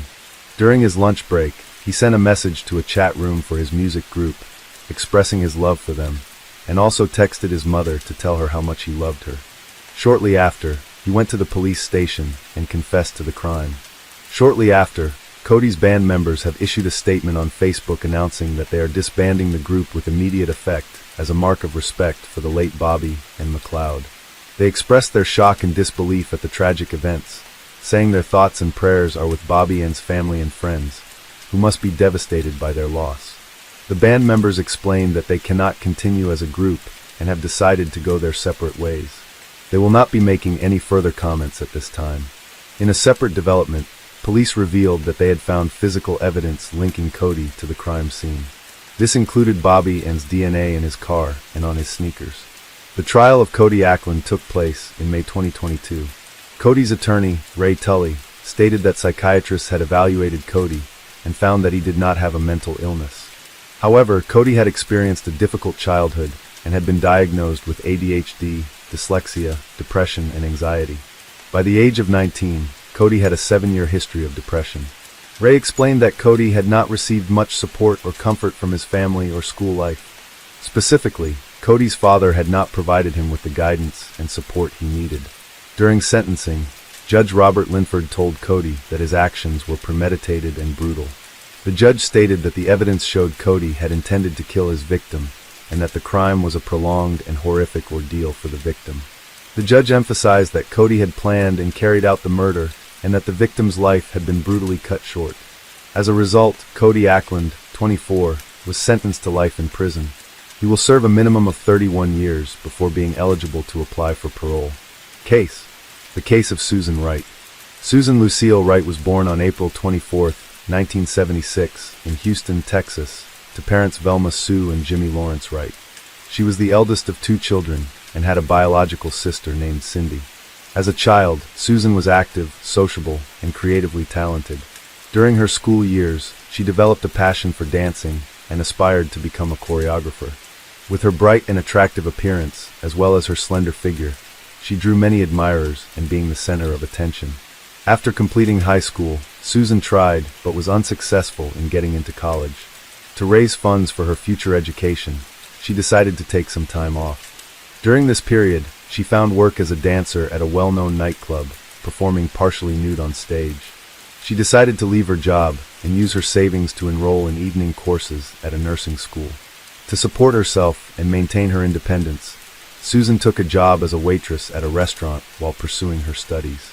However, she soon discovered that medicine was not her real passion and had trouble paying for her studies. Consequently, she stopped attending her classes to concentrate on her job. In the summer of 1997, 21-year-old Susan met her future husband, Jeffrey Andrew Wright, at the Galveston restaurant where she worked. He was immediately drawn to her beauty and radiant smile, becoming a regular customer and leaving generous tips. After some time, Jeffrey mustered the courage to ask Susan for her phone number. He would call her daily, sometimes multiple times a day, to arrange romantic dates and surprise her with small gestures, such as sending flowers with heartfelt notes to her workplace. In the evenings, he would meet her and walk her home. The man was 8 years older than Susan, but she didn't consider this a significant issue. He was charming, attentive, and caring, which quickly won her over. However, it soon became apparent that Jeffrey struggled with alcohol and substance abuse. He claimed to have overcome his addiction to drugs and promised to quit drinking entirely. Susan, being young and in love for the first time, believed him. She thought that their love could conquer any obstacle. Shortly after, Susan discovered she was pregnant and excitedly shared the news with Jeffrey. Although he seemed pleased about becoming a father, he didn't take any decisive action, such as proposing or suggesting they move in together. Confused by Jeffrey's behavior, Susan took matters into her own hands. She insisted that their child should be born within a married family, and Jeffrey agreed to her terms. By the time they officially got married, Susan was already 8 months pregnant. They chose to have a quiet, intimate wedding without guests or celebrations, rather than a grand ceremony. Around this time, they purchased a home in a quiet area of Harris County, Texas, and moved in a couple of weeks before the birth of their child. In December 1998, they welcomed their first child, a son named Bradley, and appeared to be the perfect family. In 2001, Susan became pregnant again, and in the spring of 2002, she gave birth to a daughter named Kay. The family had a small dog named Buck, a a comfortable family car. Jeffrey worked at a local construction company, and after the children were born, Susan became a stay-at-home mom by mutual agreement. She took care of the kids and created a cozy home environment. The neighbors said that Mrs. Susan was a kind person, friendly, sociable, a caring mother, and a loving wife. However, it was later revealed that the reality of their family life was far from perfect. Her husband was extremely demanding in every aspect of their lives. Susan's days were filled with cleaning, doing laundry, and cooking. Jeffrey demanded freshly cooked meals every day, prohibiting her from preparing meals in advance or reheating leftovers. Maintaining a perfect and clean home was a challenging task, especially with 2 small children. Additionally, Jeffrey required his clothes to be washed almost daily, as he refused to wear the same item twice. If Susan failed to meet these expectations, she faced insults, humiliation, and even physical abuse. Moreover, Jeffrey was extremely frugal, providing Susan with a meager weekly allowance of $100 to cover all household expenses, including cooking, childcare, and maintenance. Susan had to keep track of every expense, giving receipts to her husband Jeffrey. However, Jeffrey's behavior was a bigger issue. Despite promising to quit drinking, he continued and started using drugs, downplaying it as light doping for work stress. The substances made him aggressive, causing him to harm Susan and their son. Jeffrey denied his behavior was a problem, claiming Susan knew about his substance use before marriage. His parents sympathized with Susan, but felt powerless to intervene. After moving in together, Jeffrey's behavior became increasingly aggressive, leading to physical, emotional, and intimate abuse. He initially apologized, but the violence became regular. Jeffrey would often go to the gym 3 times a week to practice boxing as a stress relief measure. He looked forward to sharing this activity with his son when the boy was older. On January 13, 2003, Jeffrey returned home from the gym agitated and on edge. As Susan prepared dinner, he attempted to teach their 5-year-old son some boxing moves but lost control and struck the child, causing the boy to burst into tears. Susan pretended not to notice the incident, but it was the last straw for her. Following dinner, she put the kids to bed. Meanwhile, Jeffrey stayed in the bedroom, where he continued to take drugs. There are different accounts of what happened next. According to Susan, when she went into the room, Jeffrey assaulted her, attempted to rape her, and tried to stab her with a knife. She claimed she fought back in self-defense after managing to take the knife from him. The events that followed are unclear, with different accounts of what happened. According to Susan, when she entered the bedroom, Jeffrey tried to attack her, sexually assault her, and kill her with a knife. However, she claims she managed to grab the knife and defended herself, leading to a fight. Her story changed multiple times, but the version told in court, based on the investigation, was considered more believable. Susan decided to use her dance skills to distract her husband and lower his guard. Wearing a short silk robe over her bare body, she put on a seductive show for Jeffrey. She then suggested a role-playing game that involved tying him up, which he agreed to. Using 3 of Jeffrey's neckties, she bound his hands and 1 leg to the bed. She used the silk belt from her robe to secure his other leg. With Jeffrey immobilized, Susan created a makeshift gag using her underwear, pretending it was part of the intimate game. To set the mood, she lit candles and turned off the lights. Jeffrey was tied to the bed with a gag in his mouth, unable to move or speak. The room was dimly lit. Jeffrey poured hot wax from a candle onto Jeffrey's chest, which was painful but initially seemed like part of a game they were playing. However, when she poured wax onto his genital area, the pain became unbearable. Jeffrey tried to free himself and scream, but he couldn't. His wife, Susan, took a small sharp knife from the kitchen and began stabbing him repeatedly, starting at his groin and moving up his body, slashing his genitals, legs, abdomen, chest, arms, neck, and face. She began slowly, expressing her grievances with each stab, recounting the insults, humiliations, and abuse she had suffered. As she continued, Susan began to cry and stab faster. Experts later counted 193 shallow knife wounds on Jeffrey's body. Most of these wounds were not fatal, and Jeffrey was conscious for most of the ordeal. Susan's actions suggested she was in a state of extreme emotional distress. Her lawyers argued that she was in a state of affect, unable to stop even when Jeffrey showed no signs of life. She had not considered what she would do next or how she would handle the body. Shallow grave in the backyard, she sat next to her husband's body on the floor for hours. Eventually, she looked around the blood-covered bedroom and knew she had to act before dawn. She carefully checked outside through the window, ensuring the coast was clear. Her gaze landed on a shallow pit in the backyard that Jeffrey had dug for a fountain over the weekend. A plan formed instantly. This pit would become her despised husband's grave. To move the body, Susan used a garden wheelbarrow. This raised questions for investigators, as a petite woman was able to single-handedly lift and transport a man twice her weight out of the house. Suspicions of an accomplice arose, but were never confirmed. Under the cover of Susan discreetly relocated the body to the pit and covered it with a thin layer of soil. She then cleaned up, removing the blood-stained curtains and bed linen, placing them in trash bags and dispersing them in different bins. The blood-soaked mattress was flipped over, as Susan was unsure how to properly clean it. She spent the remaining time until dawn scrubbing blood from the floor, walls, and carpet. Scrubbing the carpet is a big deal, with a large stain that couldn't be removed. In an attempt to eliminate any evidence of the violent confrontation, Susan applied bleach to the affected area, hoping the chemicals would destroy any remaining traces. Susan made a distressing call to her husband's parents in Austin, Texas. She was emotional as she recounted events.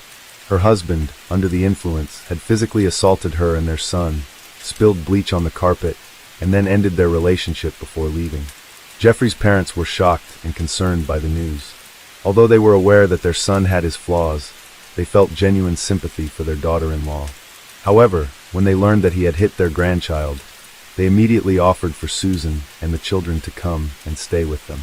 Despite their willingness to help, the young mother declined their offer. She added that she planned to file a police report and reveal all the incidents that had occurred at their residence. 2 days later, Susan visited the police station as her husband's sudden disappearance raised increasing concerns and action was necessary. Susan reported that she and her children had been victims of domestic violence perpetrated by her husband and required protection. She successfully obtained a restraining order against her husband, preventing him from approaching her and the children, although she was already aware that he would never be able to come near them again. As evidence, Susan presented bruises and cuts on her arms, which she alleged were inflicted by her husband using keys when she attempted to defend herself. Additionally, Susan had a small bruise on his face and corroborated that his father had struck him. At first, the tearful woman's story seemed believable and logical. She claimed her husband, under the influence of alcohol and substances, had attacked her and their young son. Then, realizing what he had done, he became scared and fled. However, over time, suspicions grew because Jeffrey had not contacted anyone. He appeared to have run away without his belongings, documents, or mobile phone. He didn't show up for work or visit his parents, and none of his friends or neighbors had seen him. It was as if he had vanished. Susan found it unbearable to stay in the house where she confronted her husband. She couldn't shake the feeling he was still alive and would rise for revenge. She was losing her grip on reality. Even their dog Buck sensed it, constantly barking and trying to dig up the yard where Jeffrey was buried. On January 17th, Susan went to her mother's house with her children. When her mother saw her daughter in person, she fully realized the severity of the situation. Even though she had already been aware of it, Velma directly asked if she had killed her husband, and her daughter broke down in tears, nodding in admission. The daughter then confessed to the crime, revealing the location of her husband's body, and repeatedly expressed uncertainty about what to do next. Following her mother's advice, Susan reached out to lawyer Neil Davis the next day and confessed to killing her husband and attempting to cover up the crime. After gathering all the details, the experienced defense attorney considered possible scenarios and contacted the Harris County District Attorney's Office on January 19th. Davis reported Susan's confession, including the burial of her husband's body in their backyard, and stated that she was willing to provide a full statement at the police station. On January 24, 2003, Susan voluntarily went to the police station, intent on making a full confession. However, her account was disjointed, with confusing details and occasional contradictions. She sometimes referred to her late husband as if were still alive, expressed fear of him, and requested protection. Consequently, Susan underwent a psychiatric evaluation. The results revealed she had suffered a nervous breakdown and was experiencing depression. Despite this, the evaluation found that Susan was still capable of understanding the actions she had taken. When investigators uncovered the remains of Jeffrey from the makeshift grave in the backyard, they were shocked by the brutality of the scene, having never encountered. Experts counted a total of 193 knife wounds on the victim's body, distributed across various areas, including the groin, legs, shoulders, arms, abdominal area, chest, neck, and face. The majority of these wounds were superficial, meaning they were not life-threatening on their own. However, one head wound was severe enough to have caused death. The large number of superficial wounds suggests that the victim endured a prolonged and agonizing death, likely while still conscious, as his wife repeatedly stabbed him with a small knife. The victim's wrists and ankles showed deep marks from the ties and belt used to bind him. These injuries indicated that the victim had attempted to free himself but was unsuccessful. The ties and belt were still on the body when it was found. Additionally, there were traces of candle wax on the victim's chest and groin area. Susan claimed that the candle wax was an accident, resulting from her husband knocking over a lit candle. However, the prosecution argued that the hot wax was more likely used as a form of torture to inflict suffering on the bound victim. Furthermore, the victim's mouth contained his wife's underwear, which acted as a gag to prevent him from screaming or calling for help. Toxicological tests showed the deceased had alcohol and several controlled substances in his system, which could have led to aggressive and irrational behavior. Initially, the bedroom where the confrontation occurred seemed normal, except for a large bleach stain on the carpet. However, upon closer inspection using special chemical agents and equipment, it became clear that Susan had spent considerable time cleaning up the scene. Once wiped away blood traces were revealed, the true extent of the violence became apparent. Blood was found throughout the room, including on the ceiling, and the mattress was saturated with it. The trial began in late February 2004, with Susan having already spent a year in custody. Her children were being cared for by her parents and sister Cindy. Her lawyer was well prepared, having worked extensively with Susan to build her case. During the trial, Susan frequently broke down in tears as she recounted the events of that horrific night and the abuse she suffered leading up to it. She claimed to have endured years of cruelty and violence at the hands of her husband. The defendant, Susan, claimed that on the evening of the incident, her husband returned home from training in an agitated state. He began demonstrating boxing techniques to their 5-year-old son, Bradley, and said the boy would also take up boxing. When Bradley refused, his father hit him in the face. Susan put the children to bed and then tried to have a serious talk with her husband, urging him to seek help at a clinic. However, he became angry, grabbed his keys, and tried to leave. Susan attempted to stop him, which led to a struggle that caused injuries to her palms and wrists. According to Susan, her husband then struck her, causing her to fall and momentarily lose her bearings. After regaining composure, Susan saw her husband Jeffrey holding a knife, but her testimony became inconsistent. Her lawyer argued she was in a state of affect, leading her to seize the knife and strike Jeffrey. Susan claimed she secured him to a cart with ties and a belt after the confrontation, and candle wax accidentally landed on his body. However, the defendant had no explanation for why her underwear was found in the victim's mouth. In contrast, the prosecution presented a more convincing and logical case. Expert testimony revealed that the victim's wrist and ankle wounds were inflicted before death, likely as part of a ruse to restrain the victim. This also provided a plausible explanation for the gag in the victim's mouth. Additionally, the angle of the injury suggested that the perpetrator was positioned on top of the victim, rather than struggling with him, which would have resulted in different injury patterns. All the cuts on the victim were inflicted from the front, indicating that the attack occurred while he was lying on his back, unable to move. It was unclear whether Susan had planned her husband's murder in advance and intentionally used the pit he dug for a fountain as a makeshift grave. Prosecutors, however, suspected that she had carefully orchestrated the crime, motivated by the potential insurance payout. The case drew widespread media attention, with Susan being labeled the blue-eyed butcher or blonde meat grinder by the press. Jeffrey's family demanded the harshest possible sentence, while many of their neighbors felt sorry for Susan, recalling instances where she had bruises that she attributed to her own clumsiness, but which may have been signs of physical abuse. Prosecutors initially sought a life sentence for Susan, but later reduced their request to 45 years in prison. In March 2004, she was found guilty and sentenced to 25 years. She showed no emotion when the judge delivered the verdict, appearing detached from the proceedings. A year later, her lawyer's attempt to appeal the decision was rejected. In 2008, Susan and her defense team filed another appeal, which was influenced by new testimony from a previously unknown witness. Misty McKell, wife of former NFL champion Steve McKell, was a key witness. She had a lengthy relationship with Jeffrey Wright in the mid-1990s and was briefly engaged to him. However, she suffered physical abuse, humiliation, and cruel treatment from Jeffrey, leading her to end the engagement and cut ties. Following this new information in Jeffrey's testimony, Susan's prison sentence was reduced to 20 years. She became eligible for parole in 2014 at age 38, but was denied. A second denial followed in July 2017. After 16 years in prison, Susan Wright was released in the winter of 2020 at age 44. She was met by reporters and photographers, causing her to break down in tears and ask to be left alone. Her trial received extensive media coverage, including a broadcast on Court TV. Case 8. The case of Katrina Ashley Edlund Smith. Katrina Ashley Edlund was born on July 16, 1982, to her mother Vicky. She had two siblings, an older brother named Chad and a younger sister named Miranda, who looked up to Katrina as a role model.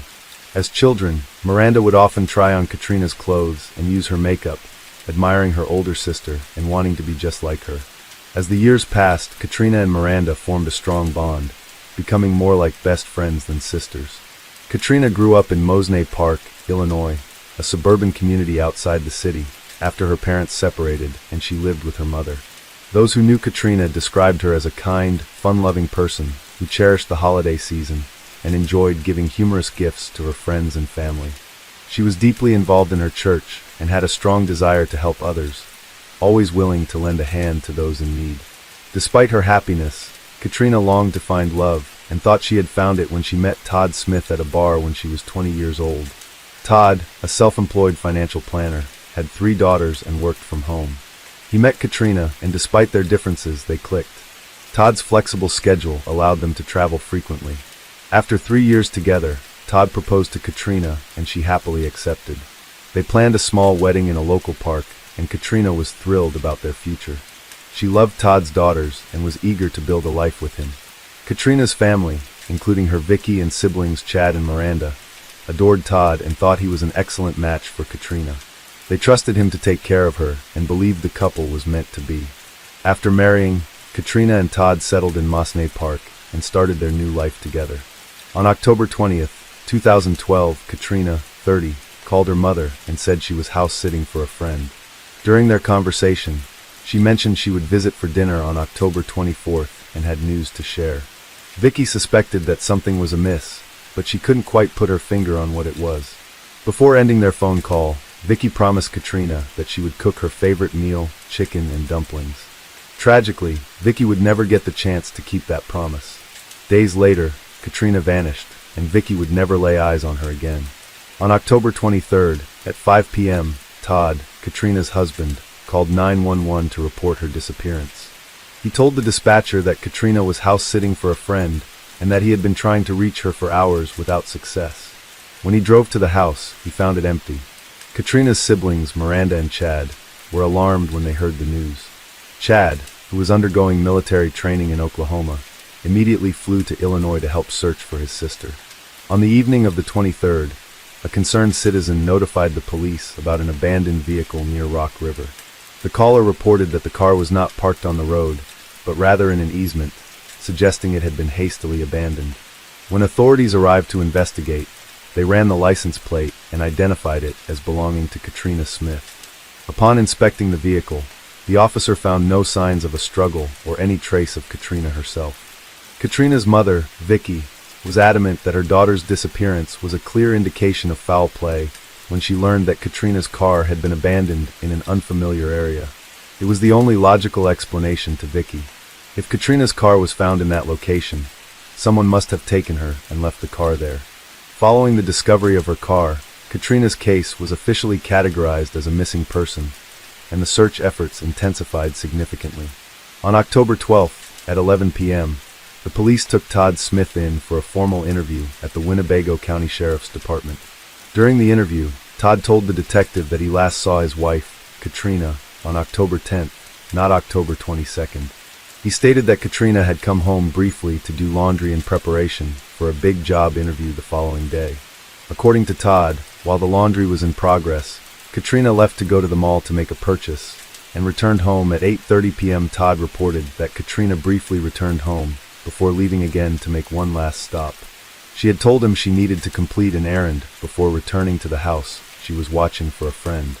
The next day, after Katrina was declared missing, Todd made an emotional appeal to the media, pleading for her safe return. Overcome with emotion, he broke down in tears as he begged for anyone with information about her whereabouts to come forward. As the search for Katrina continued, search teams composed of officers and volunteers worked tirelessly to find her. They focused their efforts on a nearby park, where Katrina's car had been abandoned, hoping to find evidence or clues about her disappearance. When Katrina's brother Chad arrived in Illinois from his army training in Oklahoma, he joined the search for his missing sister at the park. With his military background, Chad took charge of the search party. He created a map, divided the volunteers into teams, and coordinated their efforts to ensure a thorough search. As the search continued, the officers employed a methodical approach, using dogs and walking in straight lines to cover as much ground as possible and detect any potential evidence, no matter how small. Meanwhile, Katrina's mother Vicky focused on spreading awareness about her daughter's disappearance. She posted missing person flyers at gas stations, convenience stores, and lampposts throughout the town, hoping to reach as many people as possible. Despite her overwhelming grief and fear of finding her daughter's body, Vicky was determined to keep searching for Katrina, even if she couldn't participate in the physical search herself. Todd, Katrina's husband, was overcome with emotion during this difficult time. Chad, trying to be supportive, urged Todd to stay strong and focused on finding Katrina. He stood by Todd's side, sympathetic to his brother-in-law's grief. Meanwhile, the police investigation turned up some disturbing clues. An officer found Katrina's purse near her abandoned car, and as he searched further down the road, he discovered more of her belongings, including her cell phone and bloody towels. It was clear that someone had deliberately discarded Katrina's possessions as they drove away from her car. Unfortunately, the police still had no idea where Katrina was, but they feared the worst. The recovered items were sent to the crime lab for analysis, and the police awaited the results with bated breath. As the police searched for clues, they explored every aspect of Katrina's personal life to understand what might have led to her disappearance. They wanted to know if she had any relationships outside her marriage, was involved in gambling or drugs, and what her daily routines were like. To gather this information, they interviewed her friends and family. Everyone they spoke to described Katrina as a kind, responsible person who always put her duties first and avoided anything risky. Her loved ones said she was dedicated to her job and had a strong work ethic. They also reported that she never showed any signs of addiction or irresponsible behavior. The people who knew Katrina described her as a loyal partner and a hard worker who always did the right thing. During the investigation into her disappearance, a woman came forward with an interesting clue. She claimed to have seen a blue car, similar to Katrina's, parked on a bridge over Rock River on the night she vanished. The trunk was open, and someone was kneeling behind it. Although the witness couldn't describe the person's gender or race, her tip led the police to suspect that Katrina might have been a victim of foul play and ended up in the river. However, they still needed concrete evidence to support this theory. The police continued to investigate Katrina's disappearance, looking into potential motives and suspects. Despite seeming to have a happy marriage, her husband Todd was still a person of interest. As the authorities knew that hidden conflicts or secrets can exist in any relationship, their inquiry led them to a teenager in town who had previously shown an unhealthy obsession with Katrina. Earlier in the year, Katrina had confided in friends about the boy's behavior, including allegations of voyeurism, such as spying on her through her bedroom window. This had made Katrina increasingly anxious at the time. Although the boy's activities had stopped when he left for college, the police wondered if he might have returned and resumed stalking Katrina. They devoted significant resources to finding him. 3 days into the search, crucial clues were discovered on Katrina's cell phone, which was being examined at the crime lab. The phone proved to be a crucial source of evidence for the investigators. By examining Katrina's cell phone records, they uncovered a wealth of information, including her text messages, call logs, pictures, videos, and GPS location data. This information enabled the police to reconstruct a more accurate timeline of Katrina's activities. The investigation revealed that Katrina was having an affair with a coworker, Guy Gabriel. Initially, they had met after work and developed a connection that eventually turned romantic. However, a background check on Guy Gabriel exposed a troubling history of domestic violence. Additionally, the detectives found text messages in which Guy Gabriel demanded that Katrina leave her husband Todd for him. Given Guy Gabriel's violent past and his messages to Katrina, he became the top suspect in her disappearance. The police suspected that Guy Gabriel might have reacted violently towards Katrina because she refused to leave her husband for him. When Katrina's family discovered her affair with Guy, they were shocked and disbelieving. The seemingly perfect couple, Katrina and Todd, had hidden a dark secret. The news of Katrina's infidelity devastated Todd, who was unaware of the affair until the police investigation. Guy Gabriel was questioned by the police at the station, and although he appeared nervous, he admitted to the affair but denied any involvement in Katrina's disappearance. He claimed to have been at work on the night she went missing. During the investigation, the police uncovered an incident that had occurred 2 weeks before Katrina's disappearance. Witnesses reported that a black Volkswagen Jetta had sped through the parking lot of the auto shop where Katrina and Guy worked, causing a scene during lunchtime. A mysterious driver in a VW Jetta threw a stack of flyers out of the car's sunroof, scattering them among the employees gathered outside. The flyers contained a derogatory remark about Katrina and Guy Gabriel's relationship, but the identity of the driver remained unknown. Meanwhile, the police questioned Katrina's hairstylist, who shared that Katrina had confided in her about feeling unsafe and threatened. Katrina had even considered buying a gun for protection, and had become paranoid about being followed. She had gone so far as to take her phone to a store to check for a tracking device, suspecting that someone was monitoring her movements. At the police garage, crime scene investigators searched Katrina's car for clues, and used a special chemical called luminol to detect blood. They found a large amount of blood in the trunk. Meanwhile, a firefighter pulled a mysterious object from the water, which turned out to be a severely decomposed female body. The body was difficult to identify due to its condition. At the medical examiner's office, dental experts compared the body's teeth to Katrina Smith's dental records and confirmed that the body belonged to her. The autopsy revealed that Katrina's cause of death was blunt force trauma to the head. Katrina's family was devastated by the news, and her mother, Vicky, was in disbelief. The police cleared the teenage boy who had been allegedly stalking Katrina as a suspect after verifying his alibi. The police then turned their attention to Guy Gabriel, Katrina's boyfriend outside of her marriage.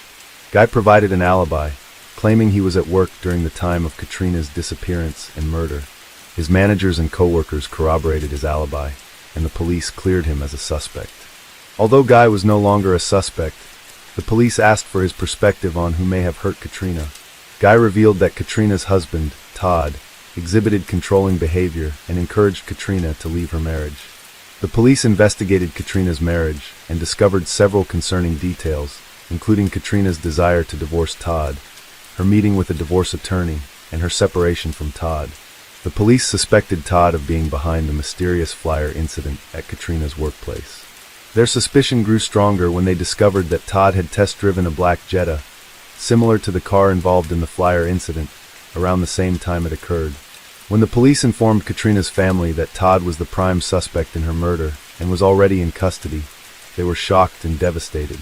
Katrina's mother, Vicky, was particularly affected, feeling physically ill at the thought that Todd could be responsible for her daughter's murder. The police also discovered that Todd's financial investment company was facing legal troubles, providing a potential motive for the crime. Katrina was the sole breadwinner for her family, since Todd was unemployed. The police suspected that Todd might have motive to kill his wife, as he would gain access to their funds if she left him and their daughters. To gather evidence, the police obtained a search warrant for the couple's home. During the search, they found a baseball bat in the garage with sprays of blood on it, which led them to believe it might be the murder weapon. The autopsy revealed that Katrina's injuries were consistent with blunt force trauma, suggesting a bat was used. A DNA test confirmed that the blood on the bat was Katrina's, linking the bat to the crime. The police also found a clean area under the car, which seemed suspicious. Further examination revealed that the blood stains matched Katrina's DNA profile. 30 days after Katrina's murder, Todd was arrested and charged with her killing, bringing relief to her family. At his trial, the prosecution presented evidence that Katrina had recently visited a divorce attorney, indicating marital problems. On the night of the murder, Katrina had gone to Todd's house to do laundry for a job interview the next morning. The prosecution alleged that Katrina told Todd their marriage was over, triggering his violent reaction. They claimed that Todd grabbed a baseball bat, killed Katrina in the garage, and then disposed of her body by throwing it off a bridge at Rock River. The jury found Todd guilty and sentenced him to 55 years in prison. Case 9. The case of Anna Marie Cochran Rintala. Anna Marie Cochran Rintala was born on July 30, 1972, in Springfield, Hampton County, Massachusetts, USA. She graduated from Cathedral High School and received training at an emergency services school in Granby, Connecticut. After completing her training, she joined AMR Ambulance Medical Services and worked as a paramedic in Springfield and Holyoke. With a deep passion for her work, she always feels happy when she can help others in their difficult times and even save their lives. While working, Anna Marie met Cara Rintala, a fellow paramedic. The two have completely opposite personalities. Cara is calm, while Anna Marie is natural and open. Yet in 2004, they married, marking one of the first same-sex marriages in the United States. They later adopted a baby girl named Brianna. However, their marriage was not always smooth. On the evening of March 28, 2010, they had an argument over the phone. During this time, a friend of Cara visited their home, and when Anna Marie called from work to check in, she overheard the friend's voice. The friend's presence, without Anna Marie's prior knowledge, left her feeling betrayed. She believed Cara's failure to inform her of the visit was an act of disrespect. Around midnight, she texted Cara, expressing her frustration and stating that she hated their relationship. The following evening, on March 29th, Cara returned home to find Anna Marie dead at the bottom of the basement stairs in their Granby, Massachusetts home. When police arrived at the scene, they found Cara clutching Anna Marie's body, crying and screaming in despair. Initial investigations revealed that Anna Marie had been strangled, sustained head injuries, and that her body was covered in bright paint. Cara told police that Anna Marie had returned home around 8:30 a.m. after finishing her overnight shift. They had coffee together, played with their daughter Brianna, and had lunch. In the afternoon, Anna Marie asked Cara to take Brianna out so she could rest before her next shift that evening.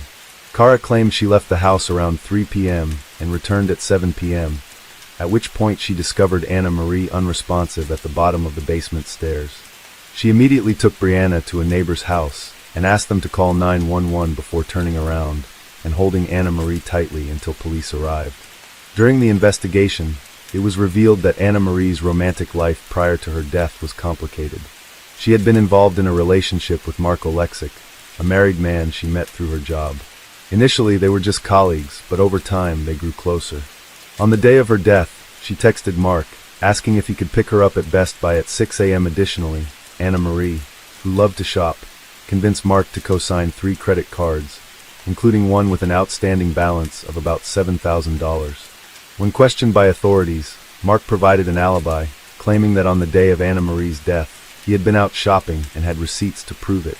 Prosecutors also confirmed that there was no evidence suggesting Mark was angry about the debt, and Anna Marie had in fact paid him back. During her breakup with Cara a year before Anna Marie's death, she also rekindled her relationship with her ex-girlfriend, Springfield Police Officer Carla Daniele. During this time, she owed another $10,000 to Danielle's account before deciding to get back together with Cara in late 2009.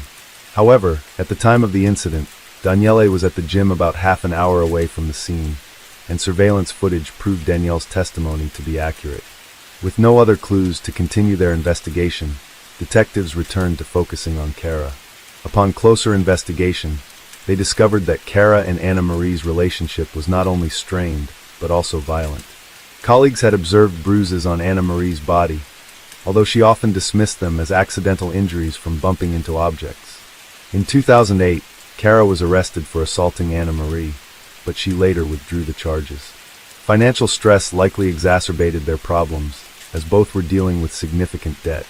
Anna Marie owed $33,510 in credit card debt, while Cara owed $35,000. Additionally, Anna Marie had a habit of overspending and had secretly opened a credit account under Cara's name without Cara's knowledge. In 2009, Anna Marie and Cara each filed for divorce, but never finalized the process. During their separation, Anna Marie temporarily moved into her own apartment in South Hadley, but they reconciled in November of that year. In early 2010, In an effort to repair their relationship, Anna Marie and Kara took their daughter Brianna on a Caribbean cruise, hoping to start fresh. Investigators began questioning the timeline provided by Kara. According to her account, she left home around 3 p.m. that day, but she was not spotted on any surveillance cameras until around 5 p.m. At that time, the cameras showed Kara throwing a rag into a trash bin in the parking lot of a McDonald's in Holyoke. Upon testing, DNA traces belonging to Anna Marie were found on the rag. 2 weeks later, Kara filed a claim for Anna Marie's $512,000 life insurance policy. The payout, however, was delayed due to objections from Charles Cochran, Anna Marie's brother, and the contingent beneficiary. Charles argued that Kara should not receive the money because she might have been involved in Anna Marie's death. Following the incident, Kara took a leave of absence from work and moved in with her mother and stepfather in Narragansett, Rhode Island, along with her daughter Brianna. She explained that she was not mentally fit to return to the home she had shared with Anna Marie. 6 months later, she sold the house and returned to work for the Ludlow Fire Department. During this period, she stayed with friends in Springfield and traveled back and forth between Rhode Island and Springfield to stay with her parents and Brianna when off duty. In April 2011, Kara resigned from her position and permanently moved to Narragansett to work full-time. Massachusetts State Police Detective Jamie McGarrion, the lead investigator in the case, stated that when he arrived at the scene around 7:20 p.m., Anna Marie's body was already stiff. However, the paint spilled across the scene was still wet, leading him to suspect that someone had tampered with the scene after Anna Marie's death. This unusual detail suggested that the crime scene had been deliberately staged to appear like a break-in. The paint seemed to have been used to cover bloodstains, and a nearby overturned 5-gallon can of paint was found. Additionally, a former medical examiner concluded that Anna Marie likely passed away sometime in the late morning to early afternoon. This raises the possibility that Kara was home at the time, making her testimony even more doubtful. Despite largely circumstantial evidence, Kara was arrested and charged with murder in October 2011. She is currently being held at the Western Massachusetts Regional Women's Correctional Center in Chicopee. Her first 2 trials, in 2013 and 2014, ended in mistrials due to deadlocked juries. However, in her 3rd trial in 2016, prosecutors presented evidence from an expert on paint drying times, as well as angry text messages exchanged between Kara and Anna Marie the night before the incident. They argued that Kara tried to fabricate an alibi by taking her daughter out after the crime. Prosecutors contended that on the day of the murder, Kara and Anna Marie had a heated argument, during which Anna Marie fell down the stairs. In a panic, Kara, frightened by a judge's warnings months earlier that Child Protective Services would intervene if the fights continued, strangled Anna Marie. Faced with the choice of calling for help and risking prosecution, losing her home, daughter, and livelihood, or attempting to cover up what happened, Kara allegedly opted for the latter. This time, the jury convicted Kara of first-degree murder, and she was sentenced to life in prison without parole. However, that ruling was overturned in 2021, when a higher court determined that expert testimony about paint drying times was unreliable, leading to a retrial. Kara, who continues to maintain her innocence, made her 4th court appearance on September 6, 2023. During this trial, prosecutors focused on the timeline of the incident and did not call any experts to testify about the paint found at the scene. Kara's defense team countered the timeline with testimony from their own medical expert, who asserted that Anna Marie could have died after 3 p.m. that day.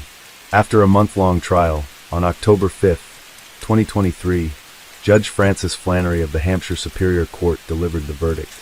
Kara Rintala was found guilty of voluntary manslaughter, a lesser charge compared to first-degree murder. The key distinction between these 2 charges lies in intent. First-degree murder requires a clear, premeditated plan or extreme cruelty, whereas voluntary manslaughter refers to an unplanned killing that occurs in the heat of passion or during a sudden confrontation. The sentencing terms for the 2 crimes are also completely different. While first-degree murder carries a life sentence without the possibility of parole, intentional manslaughter carries a maximum sentence of 20 years. Ultimately, Kara Rintala was sentenced to 12 to 14 years in prison, minus credit for time already served. Brianna, their daughter, is currently living with Kara's parents and occasionally visits her in prison. Since Anna Marie's death, Kara and her parents have refused to allow Anna Marie's parents to see Brianna. Recently, a judge in Rhode Island granted supervised visitation rights to Anna Marie's parents, Lucian and William Cochran, who live in Springfield and often care for Brianna. Years after Anna Marie's murder, the people of Massachusetts remain shocked and saddened by the tragedy. Russell Anderson, chief of the Granby Fire Department, who had employed both Anna Marie and Kara as EMTs, stated that both were excellent employees who always performed their duties well. He shared that he wanted Anna Marie's attacker to be brought to justice, but admitted he could never have imagined the perpetrator would turn out to be her partner. 40 years ago, an American teenager was found bludgeoned to death in a cemetery in New Jersey. Her face was so badly injured that it was impossible to identify her at the time. The American public began to refer to her as Princess Doe, the Jane Doe who had died too young. For 4 decades, her real name has been a mystery until now. Hi, and welcome to Mysterious 7. I'm Michael, and today's episode, I'm going to take you guys through the story of how Princess Doe was killed, how her identity was revealed, and how her killer was finally caught. Let's get right into it. Princess Doe was a previously unidentified American teenager from West Babylon, New York. She was found murdered in Cedar Ridge Cemetery in Blairstown, New Jersey, on the 15th of July, 1982. Her face had been bludgeoned beyond recognition. Her case gained national attention, and the public took a special interest in unraveling her story and finding answers. She became the first unidentified dead body to be entered into the National Crime Information Center. On the morning of Thursday, July 15, 1982, at around 8 a.m., gravedigger George Keyes discovered the body of a young girl in the rear section of the Cedar Ridge Cemetery in Blairstown, New Jersey. The body was found lying on its back, just over a steep bank that leads to a creek below. The victim's face had been beaten beyond recognition with a yet-to-be-determined object. Due to the significant decomposition of her body, even her eye color could not be confirmed. The young girl was dressed in a red short-sleeved shirt. A peasant-style skirt was found lying on top of the victim's legs. No footwear or undergarments were found. No conclusive evidence was found, but this was difficult to determine because of how much the body was decayed. A golden cross necklace was found tangled in the victim's hair. 2 earrings were found in her left ear. Red nail polish was found on the right hand only, and she had no surgical scars, distinct birthmarks, or tattoos. Scars or marks on the head or face area could not be known due to the condition of the body. Forensic anthropologists determined that the victim was not pregnant and had never given birth, and was most likely between the ages of 18 and 14 years old at the time of her death. Toxicology did not reveal any traces of drugs, but was not entirely conclusive because of the time elapsed between the death and the discovery of the body. It is believed that the body was discovered after 2 to 3 days, or possibly even weeks, of exposure to the elements. This was especially difficult to determine because of the hot and humid weather in the area at that time. The forensic examination indicated that the girl had attempted to fight back or defend herself from her attacker, as injuries indicating trauma to her hands and arms were visible.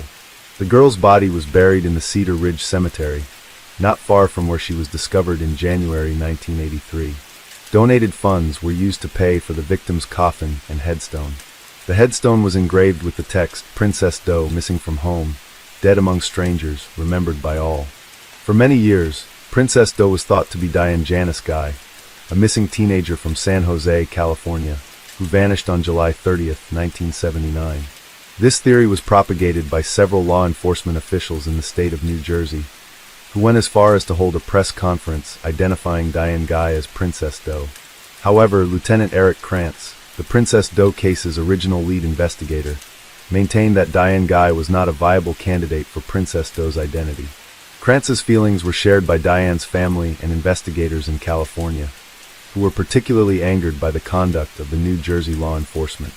In 2003, Princess Doe's DNA was compared with a DNA sample from Diane's mother, Patricia, and it was conclusively determined that Princess Doe was not Diane Guy. After seeing images of the girl's clothing in the newspaper, a witness named Marie Latimer reported to officials that she remembered seeing a girl wearing the same clothing as Princess Doe, purchasing cigarettes on July 13, 1982, just 2 days before her body was found. Latimer stated that she was shopping with her daughter at a supermarket across from the cemetery and observed, and was able to describe the victim's clothing. The shirt and skirt themselves were traced to a manufacturer in the Midwestern United States, although the brand labels were missing. 3 people reported, after viewing the photos, that they had bought similar clothes at a Long Island store, which is now closed.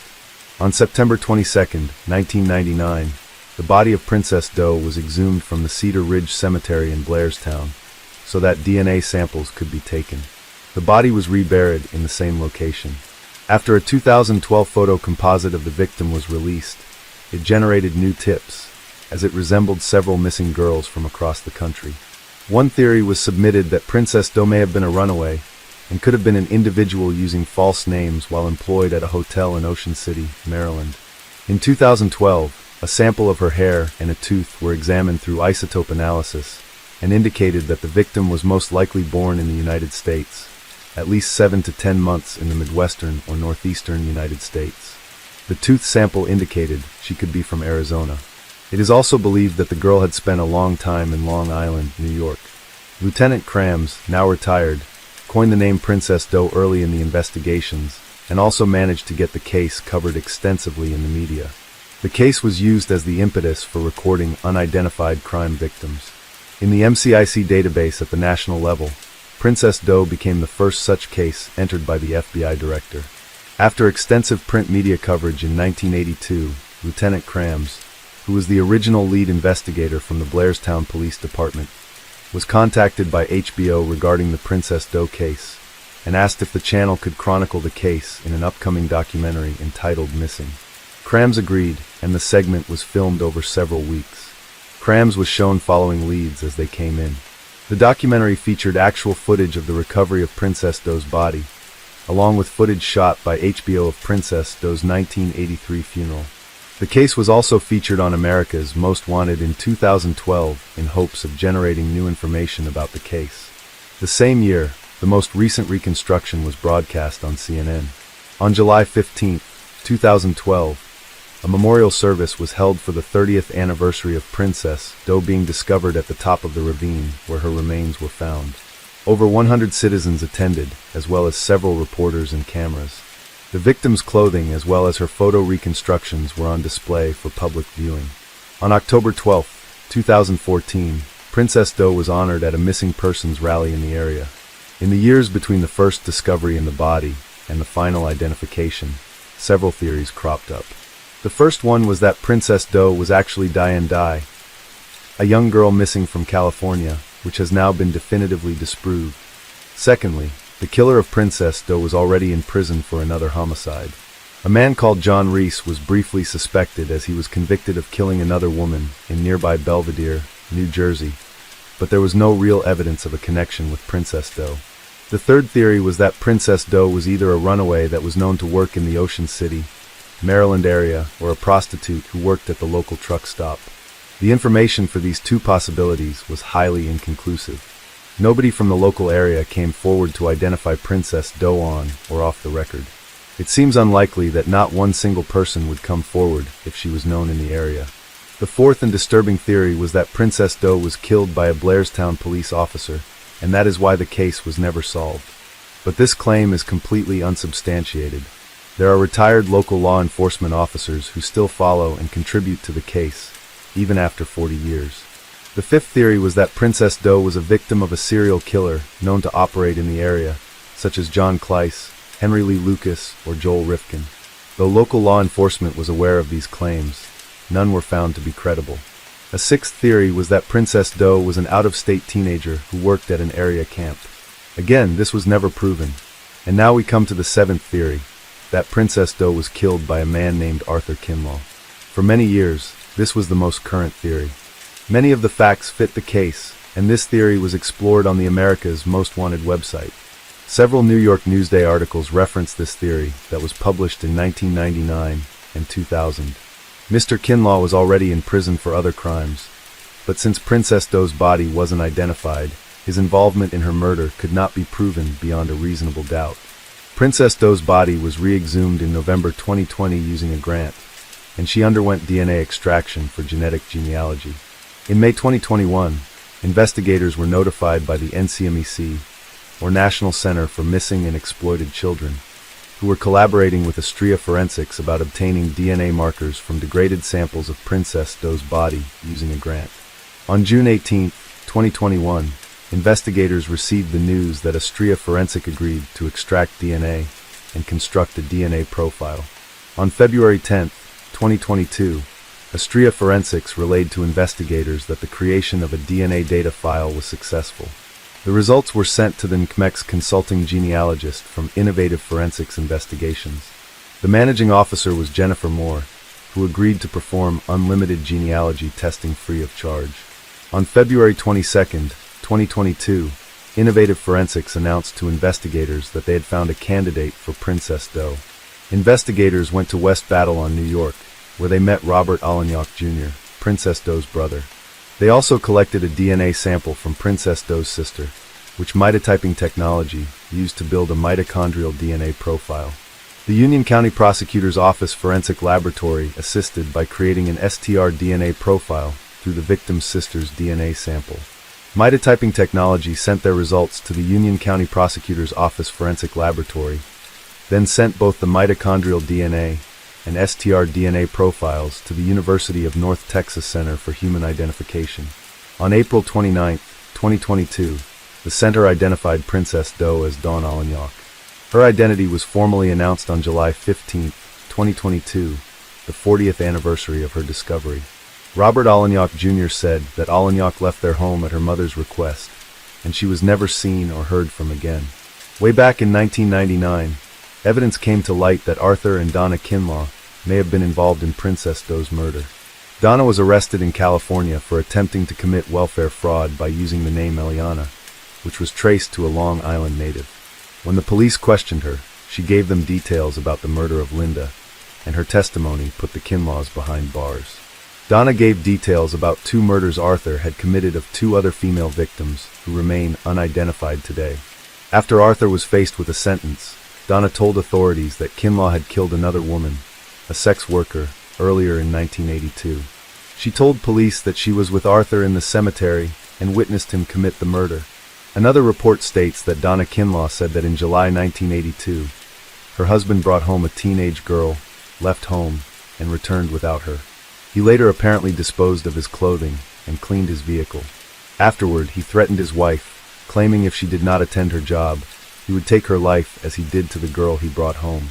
However, a lack of cooperation meant that Arthur Kinlaw was not charged.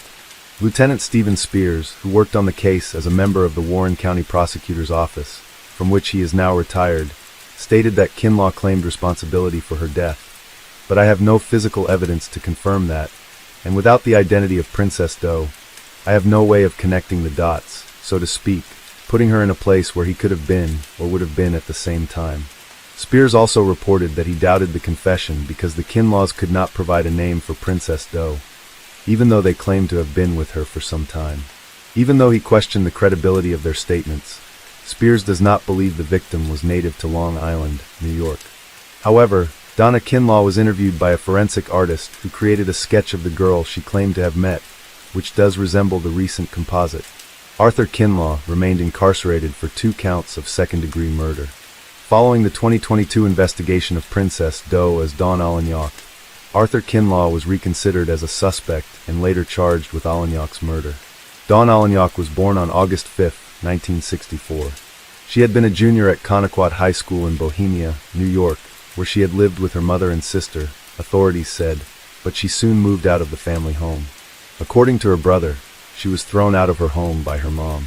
She ended up getting killed in a cemetery, leaving no clue as to her real identity, but for more than 20 years the name of her suspected killer was no secret. In 1999, the wife of Arthur Kinlaw, the convicted pimp who today is serving time for the murder of many other Long Island women, tied her husband not only to those deaths, but to the brutal slaying of the girl in the Blairstown Cemetery. In an interview with Newsday at the time, Donna Kinlaw recounted how her husband, in the summer of 1982, brought a girl of about 18 years old back to their central Islip home. She told the newspaper as well as police that her husband left with the woman, but later returned home alone, appearing shaken. About 2 weeks later, according to Newsday, she read that police in Belvedere, New Jersey, had found the body of a dead girl who fit the description of the girl who was in their house that night. He kept saying, "What does it say? What does it say? Does it say who the person was who got killed?" She said her husband asked. From the story she read aloud to her husband, Donna Kinlaw told Newsday that she remembered that the New Jersey police named the dead girl Princess Jane Doe. Not long afterward, investigators exhumed her body to recover the murder victim's femur bone in hopes of using her DNA to identify her. And in fact, investigators acknowledged that Arthur Kinlaw confessed to the New Jersey murder in written statements dating back to 2005. But it was not until April of this year that Don Ollinet was positively identified. Arthur Kinlaw, now 68, is currently in prison in Sullivan County, New York, on 2 other first-degree murder convictions from 2000. Among them was a teenager he knew only as Linda in April 1984 in the Bronx, Newsday reported. "I strangled her with my hand," said Kinlaw. "She was hit about the head by me with a bat." Arthur Kinlaw has now been charged with 1 count of homicide as the result of the subsequent investigation, witness statements, and his confession of Ollinet's murder. It is believed that after Don Ollinet refused his demands to go into prostitution, he drove her to New Jersey. They both ended up in Blairstown, where Kinlaw murdered her in the Cedar Ridge Cemetery. Neither Ollinet nor Kinlaw had a connection with the town. Kinlaw remains imprisoned at the Sullivan Correctional Facility in Fallsburg, New York. Investigators are now looking to piece together Don Ollinet's movements in the time leading up to her death. The DNA Doe Project, also DNA Doe Project Incorporated or DDP, is an American non-profit volunteer organization formed to identify unidentified deceased persons, more commonly known as John or Jane Doe. By using forensic genealogy, their volunteers identified victims of automobile accidents, homicides, and unusual circumstances, such as persons who committed suicide under an alias. The group was founded in 2017 by Colleen Fitzpatrick and Margaret Press. Unraveling the mystery of Princess Doe has been a sensational success for genealogical DNA testing of exactly this kind. Sometimes the smallest things make the biggest impact, and for the case of Princess Doe, that was exactly what happened. A molar root weighing just 200 kilograms would hold the answers that had eluded investigators for close to 40 years. With the help of the National Center for Missing and Exploited Children, Princess Doe's molar and eyelash were submitted to Astria Forensics in 2021 for possible DNA extraction. What is so special about Astria is that they can extract DNA from samples that are degraded or otherwise would provide no value, said Carol Schweitzer, a forensic supervisor at NCMEC. "We knew that if anyone could get the information that was needed, Astria could, and they did." Kelly Kincaid, CEO of Astria Forensics, told NCMEC that they were lucky to find that the DNA was exceptionally well preserved and allowed for millions of pieces of information to be gathered to complete the DNA profile. This single DNA extract contained hundreds of millions of unique human DNA fragments, said Kelly. With these sequencing data, we were able to reconstruct her whole genome's single nucleotide polymorphisms, or SMP profile. This resulted in Astria being able to deliver genotype files to NCMEC and the Warren County Prosecutor's Office that could go on and be used to complete Princess Doe's genealogy. This technology that would not have been possible 40 years ago was just the break the investigators had been hoping for to identify Princess Doe's identity. Once Astria finished the sequencing, Innovative Forensic Investigations, or IFI, started to work on investigative genetic genealogy techniques to build a family tree that would ultimately lead to the true identity of Princess Doe, or who we now know as Dawn Ollinet. This work was only possible because of the collaborative effort of each agency, said Jennifer Moore, CEO of IFI. Our team brings forward a diverse set of skills that allows us to help find answers to cases. Echoing Moore's sentiment in today's press conference, Prosecutor Pfeiffer reiterated that science and technology made the impossible possible in this case. Dawn's case was deeply personal for the investigators involved, and their push for answers and justice never wavered. Dawn's family expressed deep gratitude to everyone who worked to find answers in Dawn's case. "This is a very big deal for my family," said Dawn's cousin. "I'd like to thank Blairstown for treating my cousin like she was one of their own. It touches our family deeply. My cousin is always in my heart," he said while tapping the photo of Dawn pinned to his chest. "Blairstown gave it their all, and we were greatly appreciative of that." Since Princess Doe was the first unidentified persons case to be entered into NCIC, the National Crime Information Center, by the director of the FBI, William Webster, on June 30, 1983, This was a historic moment for missing and unidentified persons that has continued to play a crucial role in investigations since. The entry in NCC has remained current and alive until today, when she will be removed. The tenacity of law enforcement has never stopped, and they continue to pour resources and new technology into solving this case. And it's thanks to the collaboration between police authorities and genealogical DNA testing experts that Princess Doe was publicly identified on the 40th anniversary of the discovery of her body as Dawn Alanyok. So, what do you guys think about this 40-year-old case finally getting resolved? Do you still have any theories about Princess Doe? Let us know in the comments section.